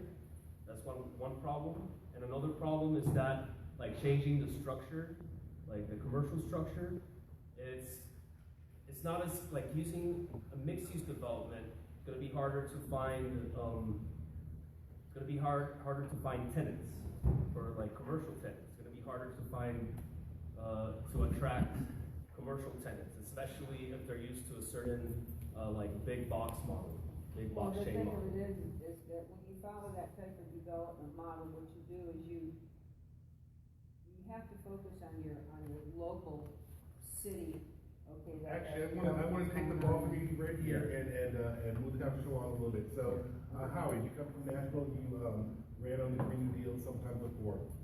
My understanding, the original New Deal is that one of the strengths of it was that it was federally funded but locally controlled. How can we ensure that, we have this conversation here between two people who we believe are both good Greens, who both in the best interest in mind of environmentalism? How can we make sure that these solutions aren't imposed by someone outside of our community who has to study the issues? And this is the argument that we're going to hear back, is that this is a big giant government takeover. How would you respond to that? How would you answer that? Well, let me just talk about different sectors, because to me, the Green New Deal's got to redo all the productive sectors, not just the production of energy, but how all the sectors use energy. You can't get to 100% clean energy unless we redo transportation, for example. You want to have mixed-use communities, you need to build a transportation system that allows for means intra-city mass transit, intercity high-speed rail, and also freight rail on separate tracks. So now, how you plan the details of how that more dense, walkable community is designed, that should be the local people. But you'll never, they want to run into the ground. I mean, they're willing to run the nukes. And they may melt down before we shut them down. And they should be shut down before they melt down. Right. So you can have a national interstate renewable energy system. You need it national, for example, wind is intermittent in localities, but across the country, the wind's always going somewhere. So you need a system that gets the wind all around so you can balance supply and demand. Utilities like dumb grids, and we need a smart grid in order to have distributed production of energy from renewable sources, sun, wind, tides, hydro. So you need a smart grid. So you put a solar panel on your house, and when you got a surplus, you sell it back to the utility. The utilities operating at cost for public benefit instead of for the profit of absentee shareholders, you can handle that. But if it wants simple profits, their model is build the most expensive power plants you can, and you got more investment in your rate base, and you get a certain percentage of that cost plus as the profit for the company. That is a system of expansion, not sustainability. So you have a national public energy system, but it should be bottom-up planning. So you should have local public energy districts, the board's elected by the people, and they do the detailed planning. How much rooftop solar are we going to depend on, and how much solar farms, how much micro wind, and how much large wind. Are we going to have energy storage? We can do that on, these big batteries on a block-by-block basis, for example, rather than relying on every individual to put one in their basement. All that stuff, that's what the local people should plan, and then it should be coordinated from the bottom up. So the local boards set up a state board, and from there, a federal board. There was a model of that coming out of the New Left for public energy system. Jeff Lee Webb wrote it, old SDS people. And Lee Metcalf, Democratic Senator from Montana, put it in the congressional record. It's December 18th, 1974, this whole model for a state energy system. And in there was a state fuel corporation where instead of having Exxon and Chevron and all these people taking their fossil fuel profits and reinvesting them in more fossil fuel extraction, they'd have to sell it to the state fuel corporation, which would distribute natural gas, gasoline, home heating oil, kerosene, whatever was distributed in the state. And those profits that have been going back to the investment in more fossils could be used to develop renewables. And so we've had this model sitting around on the shelf. Unfortunately, the congressional record isn't online yet, so you got to go to the librarian to get it. But it's a piece of legislation that gives a model. So, and I'll just do one more example. Works Progress Administration back in the 30s, local communities planned the jobs. Federal government provided 90% of the money. So most of it was public works, but you had the cultural projects like the slave narratives or the murals on the post offices that the public works people were building. So they put cultural people to work and historians to work. And all that was planned locally, and the local governments, usually county or a metro region, will put in 10%, feds will put in 90%.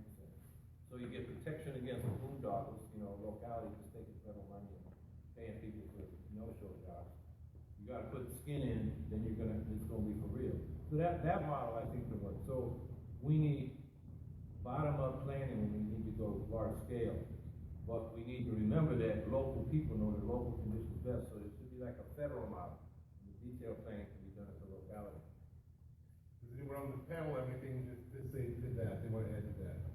Yeah, I just wanna add, like, that we need to be cautious about private, public, enterprises. I can give the example in South Florida of the Brightline, which is gonna reach, like, right now it operates from Miami to West Palm Beach, and it's gonna expand to Orlando. And the problem with that is that it's privately owned. I think it was sold, I've heard that it was sold to a Virgin. And it's problematic because they have taken public money for that project. And even though it's necessary to like increase to build up a rail system, it's very, I feel like I've been in the Brightline, I've ridden the train, and it's a nice experience, but it's kind of elitist. They don't even take cash, they only take card, and it's pretty pricey. It's not affordable for a lot of people. So like I think we can have all these things, all this infrastructure, but it has to be from the bottom up. You want to be careful about the implementation. So that hits on something, the two of you hit on something that I want to go to Jeff, but Jeff has something to say first. Yeah, I think this is sort of in line with how it was said, maybe a little different. I think the problem is we got too many ideas and too little power. And that if the people had the power, we would come up with the ideas. So, for instance,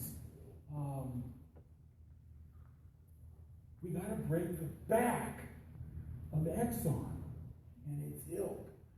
We're talking about beating the most powerful forces in the world in human history. You actually literally hit on my, you hear the question I was going to ask you, but when it said the question so that people will know where I'm coming from with that. I know you once told me that you were involved in the Youngstown auto plant, and when I'm there with the Vega plant. Exactly. So when Robin and I began our tour of the GPFL, the thing we kept hearing over and over and over again is, you know, one of the primary solutions we need to get into thinking about nationalization. It's the same thing. Nationalizing the energy sector, nationalizing the transportation sector. You know what happens when the people come for the corporations ish to take it from them. How do we create an environment whereby these absolutely necessary steps can actually be taken because we demand them? I think the environment's going to come for us. So we say, well, we got to do this, that, and the other by 2030. We have to do whatever by 2050. I believe, from what I know about human historical event development, we ain't gonna do it. So, what we're talking about doing that's already developing is we're going to be doing what we have to do in the midst of catastrophe, not to head off catastrophe. And that is going to unleash social forces that are revolutionary, fascistic.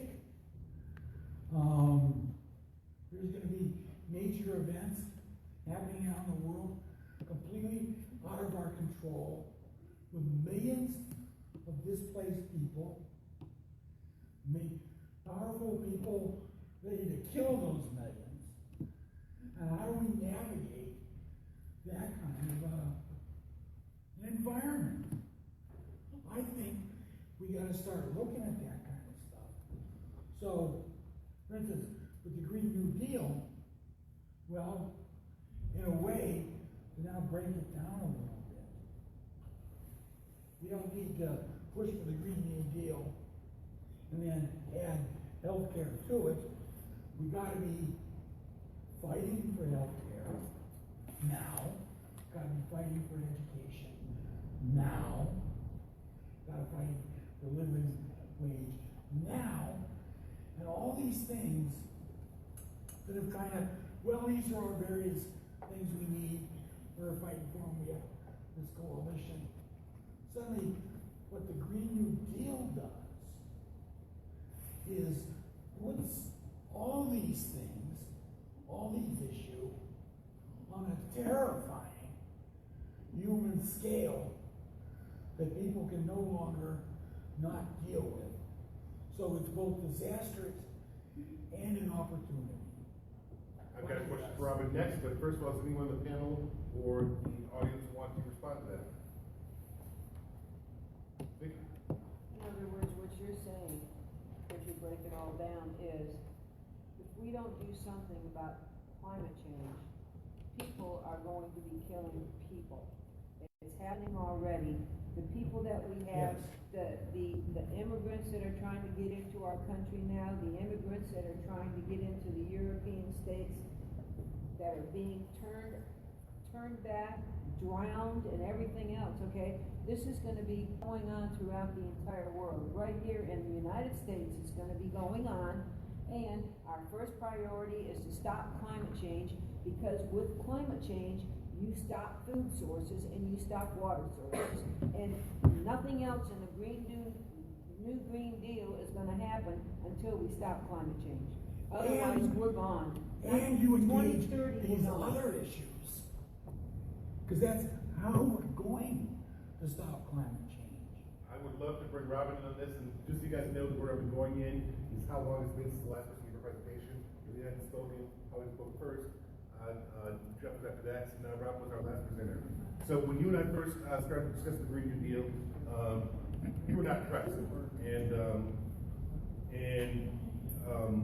we talked a little bit about it, and I think I may have moved you in the right direction. And so we have the legacy of the original New Deal and things like the highway program that ripped up black neighborhoods because they were the most vulnerable communities, and you need a bunch of land to take from someone, so you just take from the poor communities and things like that.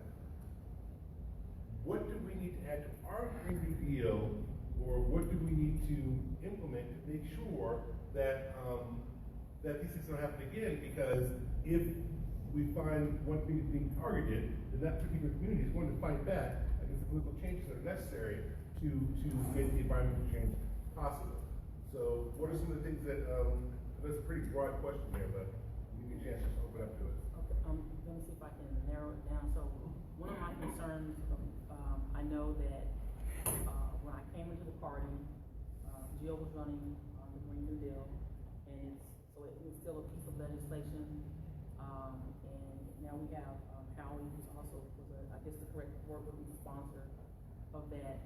And so my concern or my challenge to both would be that we could we could expand it, because it kind of has the feel of white environmentalism.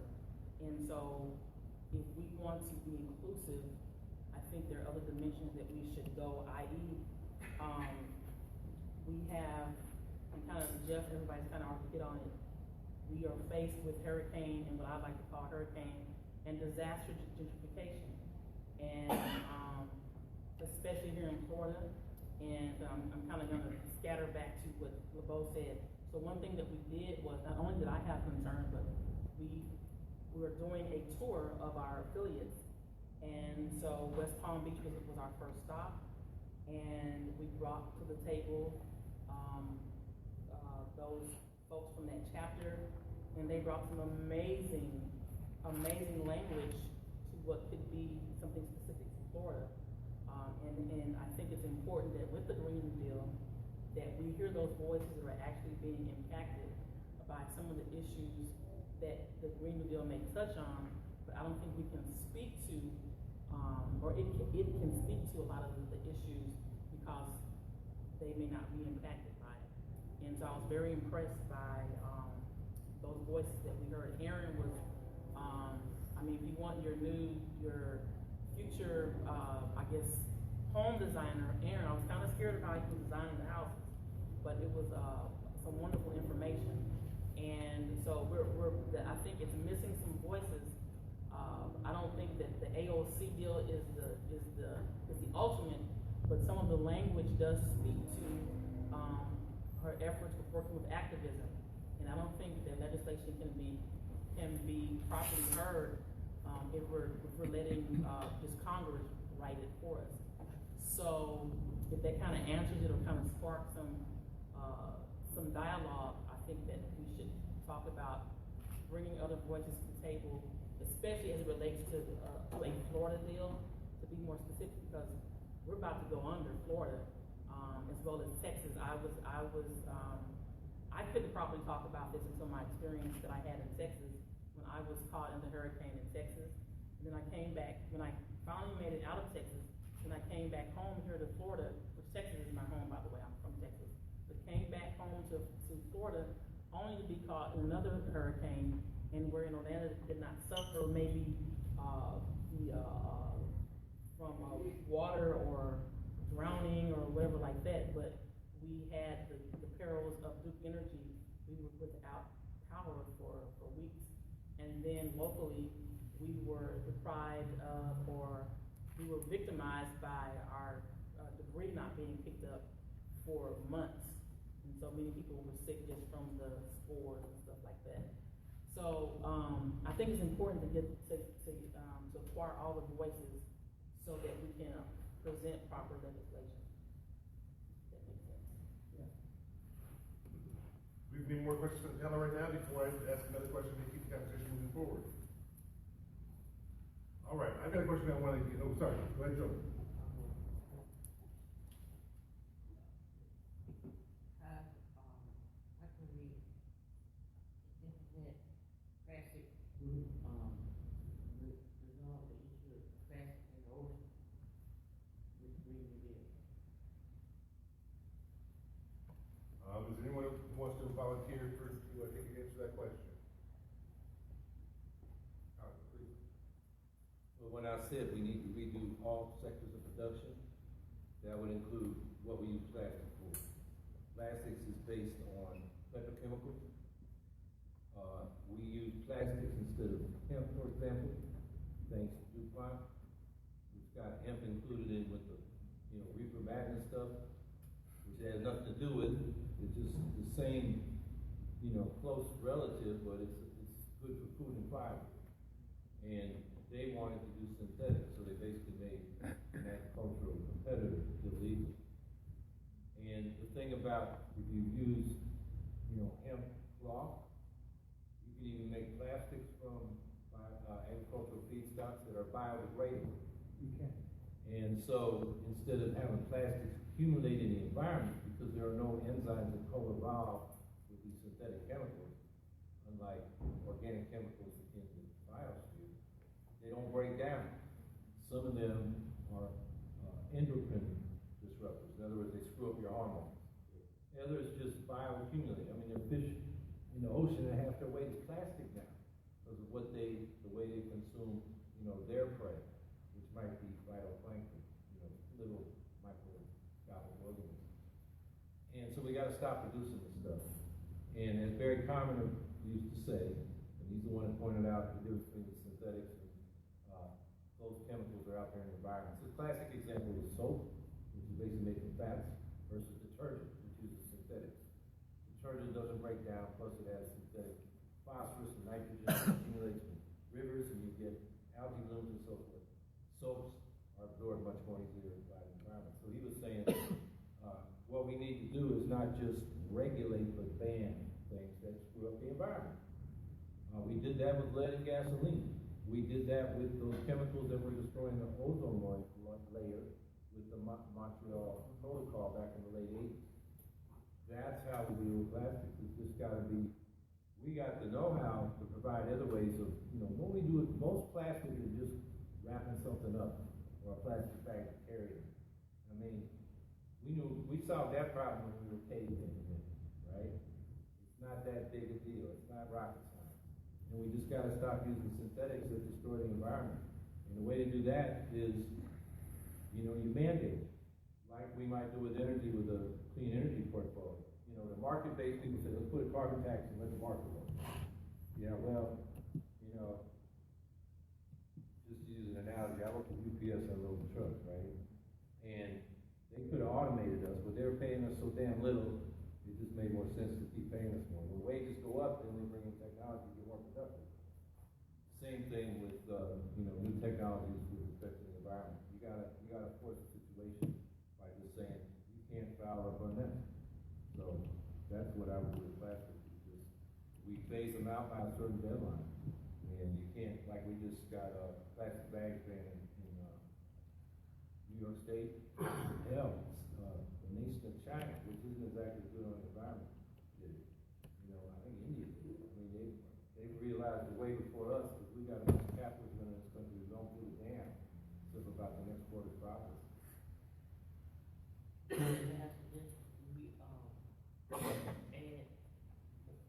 Investment how to clean up the plastic that's already in the ocean and the waterways. Like, invest in science or something like that. I would argue we need a civilian conservation board like we had in the first, Yeah. the original New Deal, much bigger.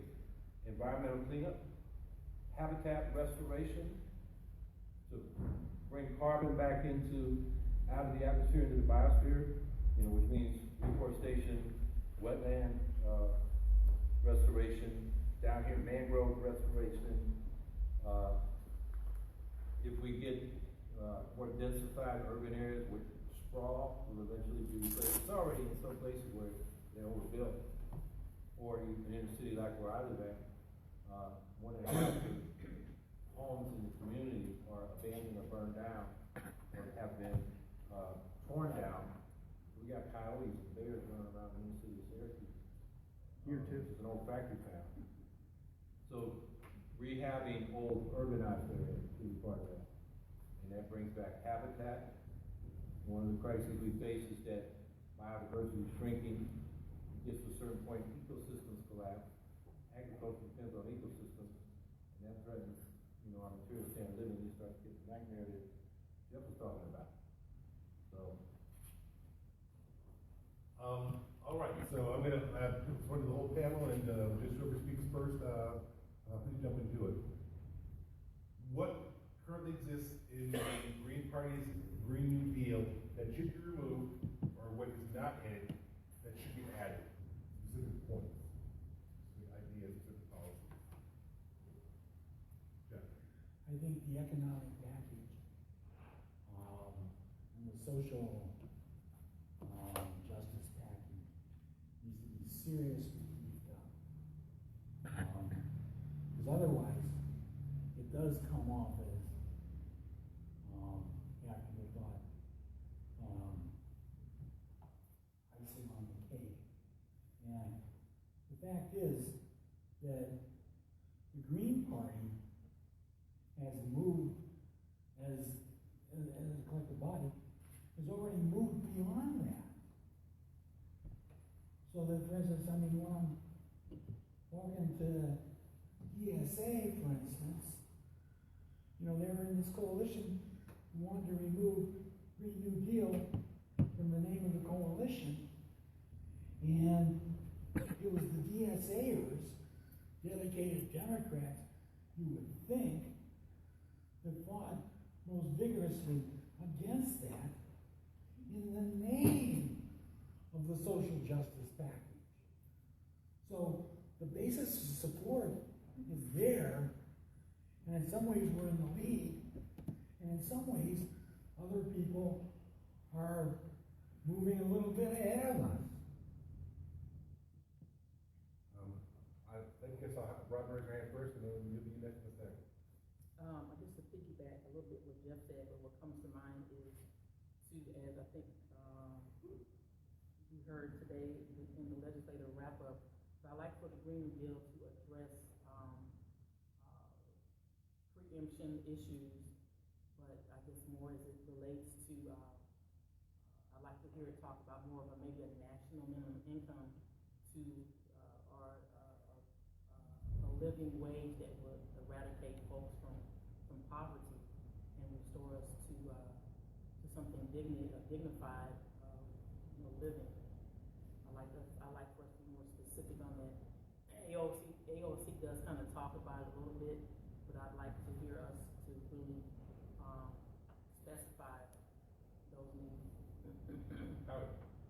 Well, you know, when I first ran on this in 2010, we're coming out of the Great Recession. And I wanted to invoke the New Deal, which took government action, because what the Democrats and Republicans were saying, oh, tax revenues are down, we gotta furlough workers, cut education spending, we gotta go on austerity. So I call it the Hawkins prosperity plan versus the formal austerity plan. And what I said was, and I've been saying ever since, is that we need to bring this economic bill of rights that Roosevelt talked about, say the Union Dress 41, 45, but do it the way the Black Freedom Movement said we need to do it, with the March on Washington in 1963, for jobs and freedom, the Freedom Budget 1966, the Poor People's Campaign. And what did King say before he got to the dream? He said, we come here with a promissory note. As far as I'm concerned, while the reparations study, that's the down payment right now. And their strategy was, there's a white backlash mounting because these, white people, they're looking at the South, are anxious about the competition they're not going to get from black folks who got civil rights and equal access to public accommodations, and they're not supposed to be discriminated against in employment, education, and housing. That was what the civil rights, and A. Philip Randolph and Byron Rustin and those folks said, we got to lead a movement, a class-based movement, to give everybody economic security, so then these folks won't be after our civil rights. That was the strategy. Unfortunately, Randolph and Rustin relied on the Democratic Party. They had a landslide, Johnson creamed Goldwater, and Rustin wrote famously, we're moving from protest to politics, because now we got the electoral majority. Unfortunately, they escalated in Vietnam, and we lost the war on poverty in Vietnam. And Randolph, who had gone to jail with Eugene Debs as a Socialist Party leader during World War I, as a war resistor, and Rustin, who had resisted World War II because he wouldn't fight in the segregated army, they were silent on Vietnam, because that's what you do when you're the Democratic Party. You really can't criticize what they're doing. You're trying to get something else from them. King, on the other hand, he stayed independent. The Poor People's Campaign was they were going to shut down Washington so they got some of these things. And those rights included, when they're talking about economic bill of rights, employment, guaranteed minimum income, jobs for income now, join, that was a big slogan. 500,000 units of affordable housing a year until, as they put it, slums are cleared. Comprehensive health care, that's the national health insurance across the entire today, that have been on the agenda since the mid-30s, at least in parts of the Roosevelt administration. And a good education is the way Roosevelt put it in the State of the Union addresses. That means a good public education. And today that means pre-K and it means college, not just K through 12. So that, and that's what I ran on. And then I would say, we call it the Green New Deal because the investment we need to make is in this clean energy because we got a climate issue and we got an environmental problem. And that's how we get the economy moving again. So we always lead with that, but the damn reporters are lazy, and when they hear green, they sometimes say, oh, this is about climate.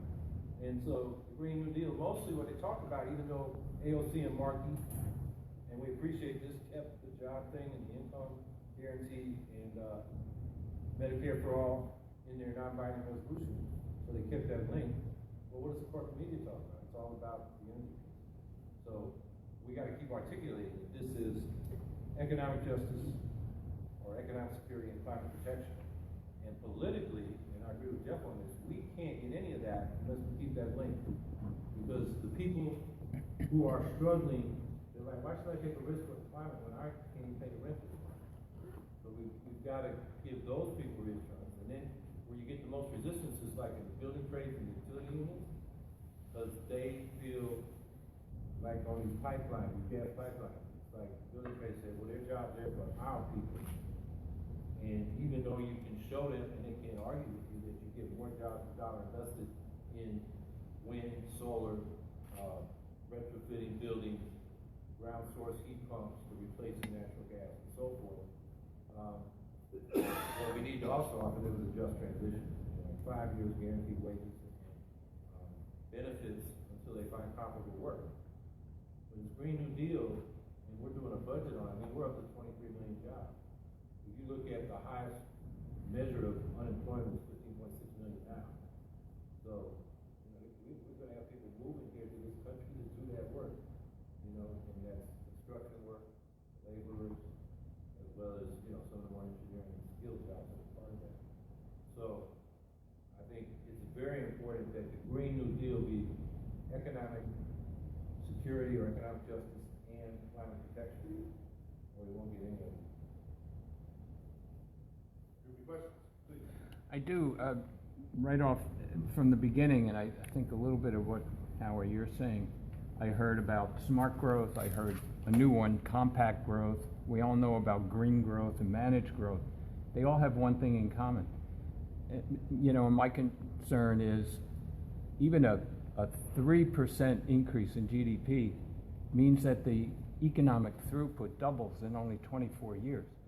That really isn't sustainable, no matter how we divvy up that stuff. We just don't have enough planet to continually extract doubling of resources in, you know, 20 some years. So my question is, what does the Green Party's Green New Deal say about degrowth, or on the other hand, growth or GDP itself? Anyone want to take this? All right. We need a whole new set of social indicators. Growth is measured by amount we sell, gross domestic product. And that includes good things and bad things. If you sell gasoline and then people get asthma or a lung disease, then you spend money treating them, and we grew. Right. But is that better quality of life? So there have been people like Joseph Stiglitz, you know, Nobel Prize winner, said we need a new set of indicators so we have a better measure. You can take a capital. There's the physical capital that produces it, a financial capital, which when you can't make profitable investments in productive assets, you buy shares, and you manipulate financial assets and rearrange who owns what we got. Right. And so there are a lot of sales of stocks and bonds with no additional wealth to society. It's all distorted. And then natural capital. You know, the aquifers and the forests and the things that we depend on to have a human economy is that natural capital, that's the environment. We don't have measures for that in our social indicators. So, the old socialist slogan, you know, production for use, and I think we need to say within ecological limits so we're not depleting resources or overburdening them with throughput that is pollution. And what all that requires is at least the major means of production being socially owned, democratic, so we can produce enough so people get their basic needs met. And then when we get productive enough, maybe we work less because we got enough. That means goods are durable rather than plan for obsolescence, so you can keep turning over. And you grow, but the quality of life doesn't improve. We need a whole lot of rethinking in that regard. And I don't know whether it's part of the Green New Deal or the Green Platform. I think we should require companies to have a labor time accounting system instead of financial accounting system. Because, you know, we've had experiments, Paul Glover up in Ithaca, the ISCA hours. It's an old socialist idea that everybody makes the average social production. You know, you may be more vigorous when you're younger, but when you're older, you're still contributing. Everybody gets a voucher for the labor time they put in, and then they go use that to buy what's been produced in proportion to the work they do. And that would be one sector. The other sector is everybody has free access to things everybody ought to have, like education and healthcare. And you know, the socialist movement hasn't talked about that. It was talked about in the 1900s, and since then it's mostly been about who owns it, you know, collective ownership and so on. But I think we need to bring that back, and maybe the way to start doing it is have labor time accounting, and then people will see how exploited they are. You know, the labor time value of a product they're buying versus the amount of time they're putting into producing. And where there have been studies of that, basically we get about half the value that we create at work. And the rich folks are taking from every one of us half that value. So, long answer, but I think the questions you're raising we have to bring up. Because you're right. You just say smart growth, sustainable growth. You're basically saying we're going to grow by capitalist measures without improving our quality of life or really protecting the environment. Jay? I kind of wanted to build off of what Ken was referring to. Essentially that suicidal cult of growth. Everything has to be about grow, grow, grow until we're basically, and that's what's bringing us into this disaster. But one of the things that came to mind is the concept of metabolic rift, and how the Green New Deal, you had already talked about plastic bags, about changing away from destructive plastics that can't be metabolized by nature itself, and replacing them with things that actually are part of the ecological cycle and restoring the ecology. I didn't know if you could speak about how the Green New Deal addresses metabolic rift. In relation to that, we'll take that question. All right, we're gonna accept that one as a comment, James. Okay. Question back here. I'd like to see the Green Party in its platform endorse state banks as an avenue to finance local green initiatives. Public can invest through savings and through taking out loans. Well, we all know the advantages of state banks. And I don't know if there is, I don't think there is any endorsement of state banks. I'd like to, if I could, throw this one to Rogelio, working inside of county government. Do you know anything about state banks? You ever explored the idea? Do you have an idea of how that might change your work environment or the environment of the students that are around you, things like that? To the state bank, or is that not something you put a lot of thought into? I haven't probably put a lot of thought into it, but something that's semi-related is that there isn't a lot of control of public money. Like there isn't a lot of public control of public money.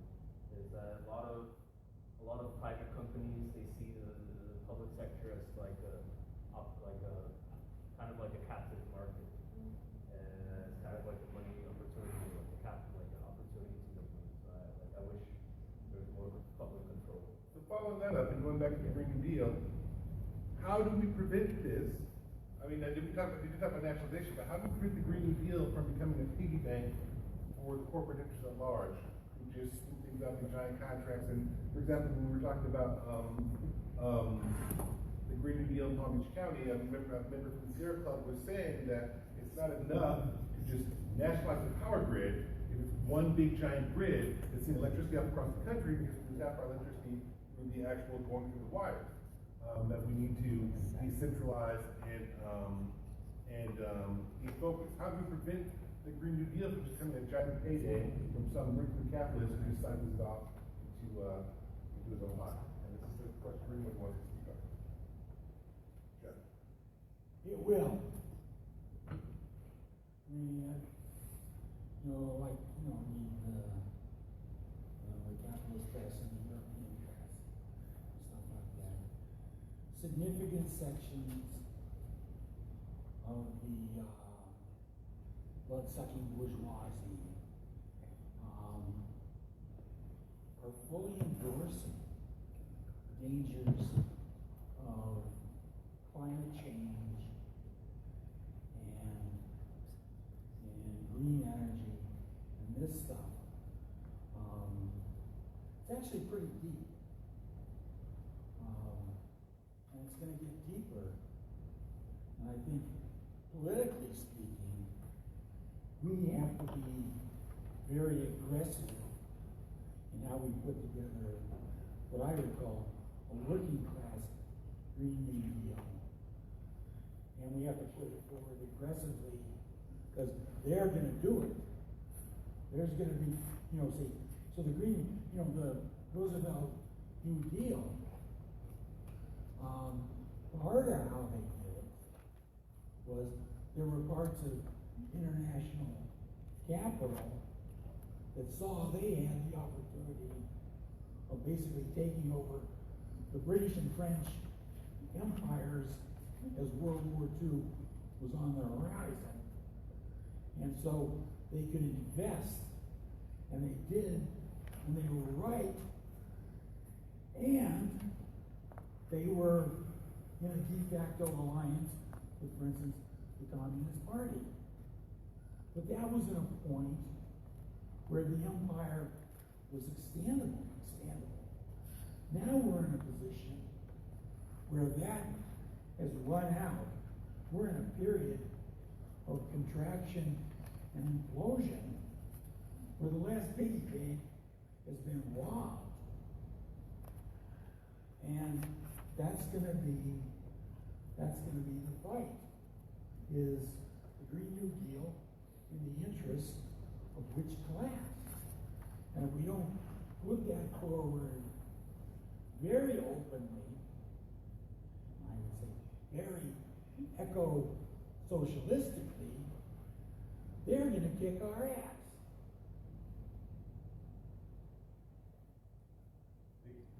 Going back to the Green New Deal, Montana, or the state banks, Montana has a state bank, and they were not affected. North Dakota. I'm sorry, they were not affected by the recession. And when they first were established, it was for the purpose of finding electrical co-ops for, communities would get together and they would establish their own co-ops to provide their own electricity. That's something that we could look to as far as going solar on the rooftop. As far as, that could be something. But everything that they had, all of their cash assets and everything that the state owned was all part of the assets of establishing that bank. And the only thing that they funded was education for college students, electrical co-ops, and farmers. Yep. Yeah, but they ended up funding the fossil fuel industry. Well, Put a lot of money into that. So that's the question, how do you manage the state banks to be sure it goes where you want it to go? I mean, FDR had his own financing structure, I forget what it was called, and I know in the Green New Deal it proposes such a thing. And I think that component needs to be there, but how do you control it and make sure it goes where it's supposed to be? I mean, that's the nature of, I'm sorry, Howie wants to speak, I'm sorry. Well, I was just gonna say, democracy gives you a fighting chance, it's no guarantee. We have public ownership in that. Public board is accountable to the people, then it's up to us to say, we want it in renewables, not more fossil fuels. The problem with some of the public enterprises set up in the New Deal era, like TVA, Tennessee Valley Authority, Bonneville, they're very top down, under federal agencies. The people didn't elect the boards, they were appointed by the federal government, which is captured by capitalist interests. So they built nukes and coal plants. Back then, they weren't so much thinking about renewables. They were concerned they were going to run out of oil. But as the environmental issue came to the fore, it was really hard. We had to fight TVA on the nukes and on the coal plants. And Bonneville, remember Whoop? The Washington, they built a bunch of nukes and they bankrupted the whole public system because the nukes were not economically viable. And the acronym for that public agency was WOPPS, Washington State something. We just call it Whoops. Whoops, we lost all our money. I think when we talk about financing, first thing we gotta say is it's better to tax the rich up front than to borrow money and then pay them interest for it. More progressive taxation, the inequality is off the charts. It's as bad as it's ever been in this country. And the super rich can pay more taxes. Wealth, income, wealth, estates, income as well. There's money, talking about corporate boondoggles, the military industrial complex. There's more waste, fraud, and abuse there than, I buy $600 toilet seats, stuff like that, and it's all boondoggle. And that's where the know-how of people with engineering know-how and so forth, that should be devoted to renewable energy, not more weapons of mass destruction. But after you do that, you're still gonna have to do some financing, because we're talking, in the budget we're working on, $2 trillion a year building out, basically manufacturing again on a green, sustainable, zero waste basis, and building out all the sectors, the trains, the transportation, the energy, organic agriculture,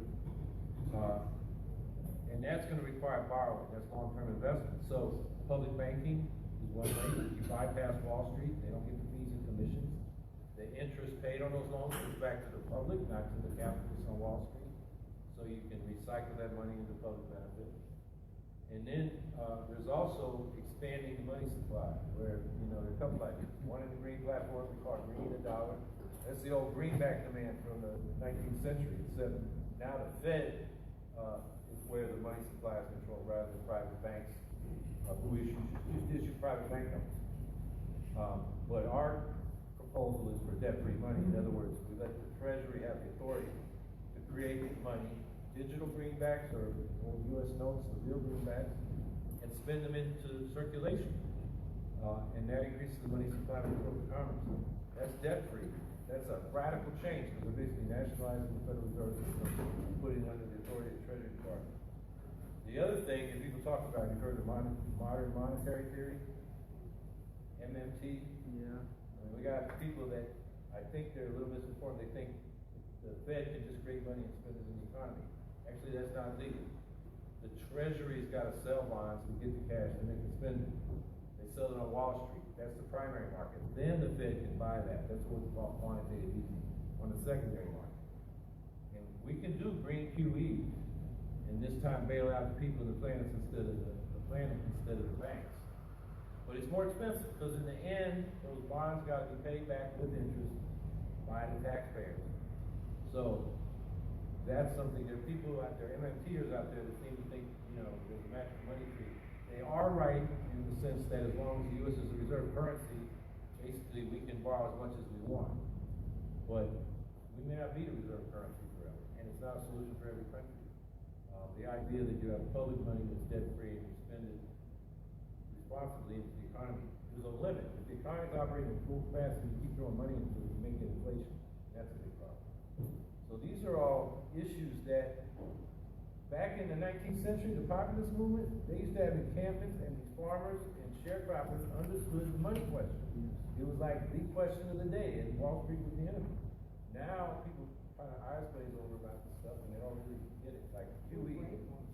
Well, yeah, how many people maybe hear QE on the radio, but how many people actually know how to expand the money supply by selling bonds? I'm sorry, he means quantitative easing, if you really haven't heard it, that's what QE is. Quantitative. All right, so here's what I'm gonna do. I'm gonna do a couple of rapid fire questions here. We're gonna be moving to 5:30, we start breaking down. You guys wanna come and talk to the panelists? We're gonna get ping trained. You guys wanna talk to the panelists while we're breaking down? You come in and get those questions in directly. So I'm just gonna ask a couple of quick rapid fire questions, and just start around and come down the road. Is there room in the Green New Deal if it's deemed necessary for nuclear power? I probably couldn't properly answer that. Right. I haven't looked at it recently. That's fine, Jeff? Desirable, but not absolutely necessary. Is there really, you think there should be room in the Green New Deal for let me clarify. If we say that we find that research, we can save a couple of years of getting out of carbon, is there room for Green New Deal nuclear power? I think solar and wind is preferable. Absolutely not. I can find it'll slow us down. I mean, look at Vogtle, the nukes subsidized by the Obama administration with loan guarantees. They started out at $8 billion, they're now at $30 billion, they're years behind. And with that $30 billion, we could have produced a lot more solar and wind than they're ever going to get from those nukes if they get completed. And then you got to decommission them. Yeah. And those corporations will suck all the money and walk away, and the public's going to have to watch that nuclear waste for hundreds of thousands of years.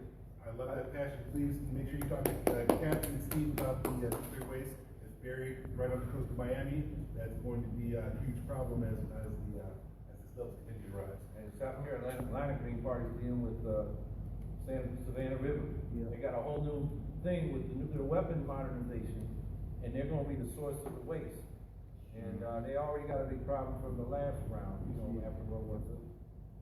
We'll start at this time, how we go back to the end. This is my last question. It's not exactly Green Party related, but should the Green Party be afraid of the word socialism? No. No. No, and I think that what we have to do is to educate people on what socialism means, because sometimes it's because maybe it's prescribed or it's seen as a personality versus what it actually means. And so I deal with people sometimes that feel afraid of it, and I try to use, I hope I'm okay by taking this time, illustrations such as Claudia Jones, who was, there's a book called Left of Karl Marx. She's a black Marxist, but she talks about socialism. So we have to educate people on what socialism is and what it isn't. I have to make one comment, is that like a lot of people in general, they're very ignorant. Like just in general, people like I've talked to people that didn't know that slavery existed in Jamaica. I've talked to people that didn't know that like the United Kingdom had a prime minister. It's like a lot of ignorance is generally like pervasive. And a lot of people think that like socialism is like synonymous with dictatorship or with like a repressive system, and because they just don't know what the basic definition of socialism is. And so people, But one thing is, based on polls, especially of younger people, I think the Green Party, well, I kind of like socialism, but I better not say the word. We're actually lagging behind a lot of the public. All right, so I want to thank the panelists starting down here at the end. We have Brown Harris, current female co-chair of the Green Party of Florida. We have Jeff Roby. Jeff Roby is the managing editor of GPFL.org. Rogelio is the assistant treasurer of the Green Party of Florida. And Howie Hawkins, a longtime GP US member, running for president, and he's moving to, I'm sorry. Taking the time to come down here and visit us in person. And LeBeau, who is our Absolutely. All right, so for us to be good citizens of Volusia County, we need to get up here in 30 minutes. Yes? Group picture. We're going to get a group picture. Yes, give everybody help. We're going to get a group picture under Kathy's direction. And then we're going to start breaking down, so we're not here in 30 minutes. We'll meet up over at the new venue. And anyone who needs that address, please come and get that from one of us.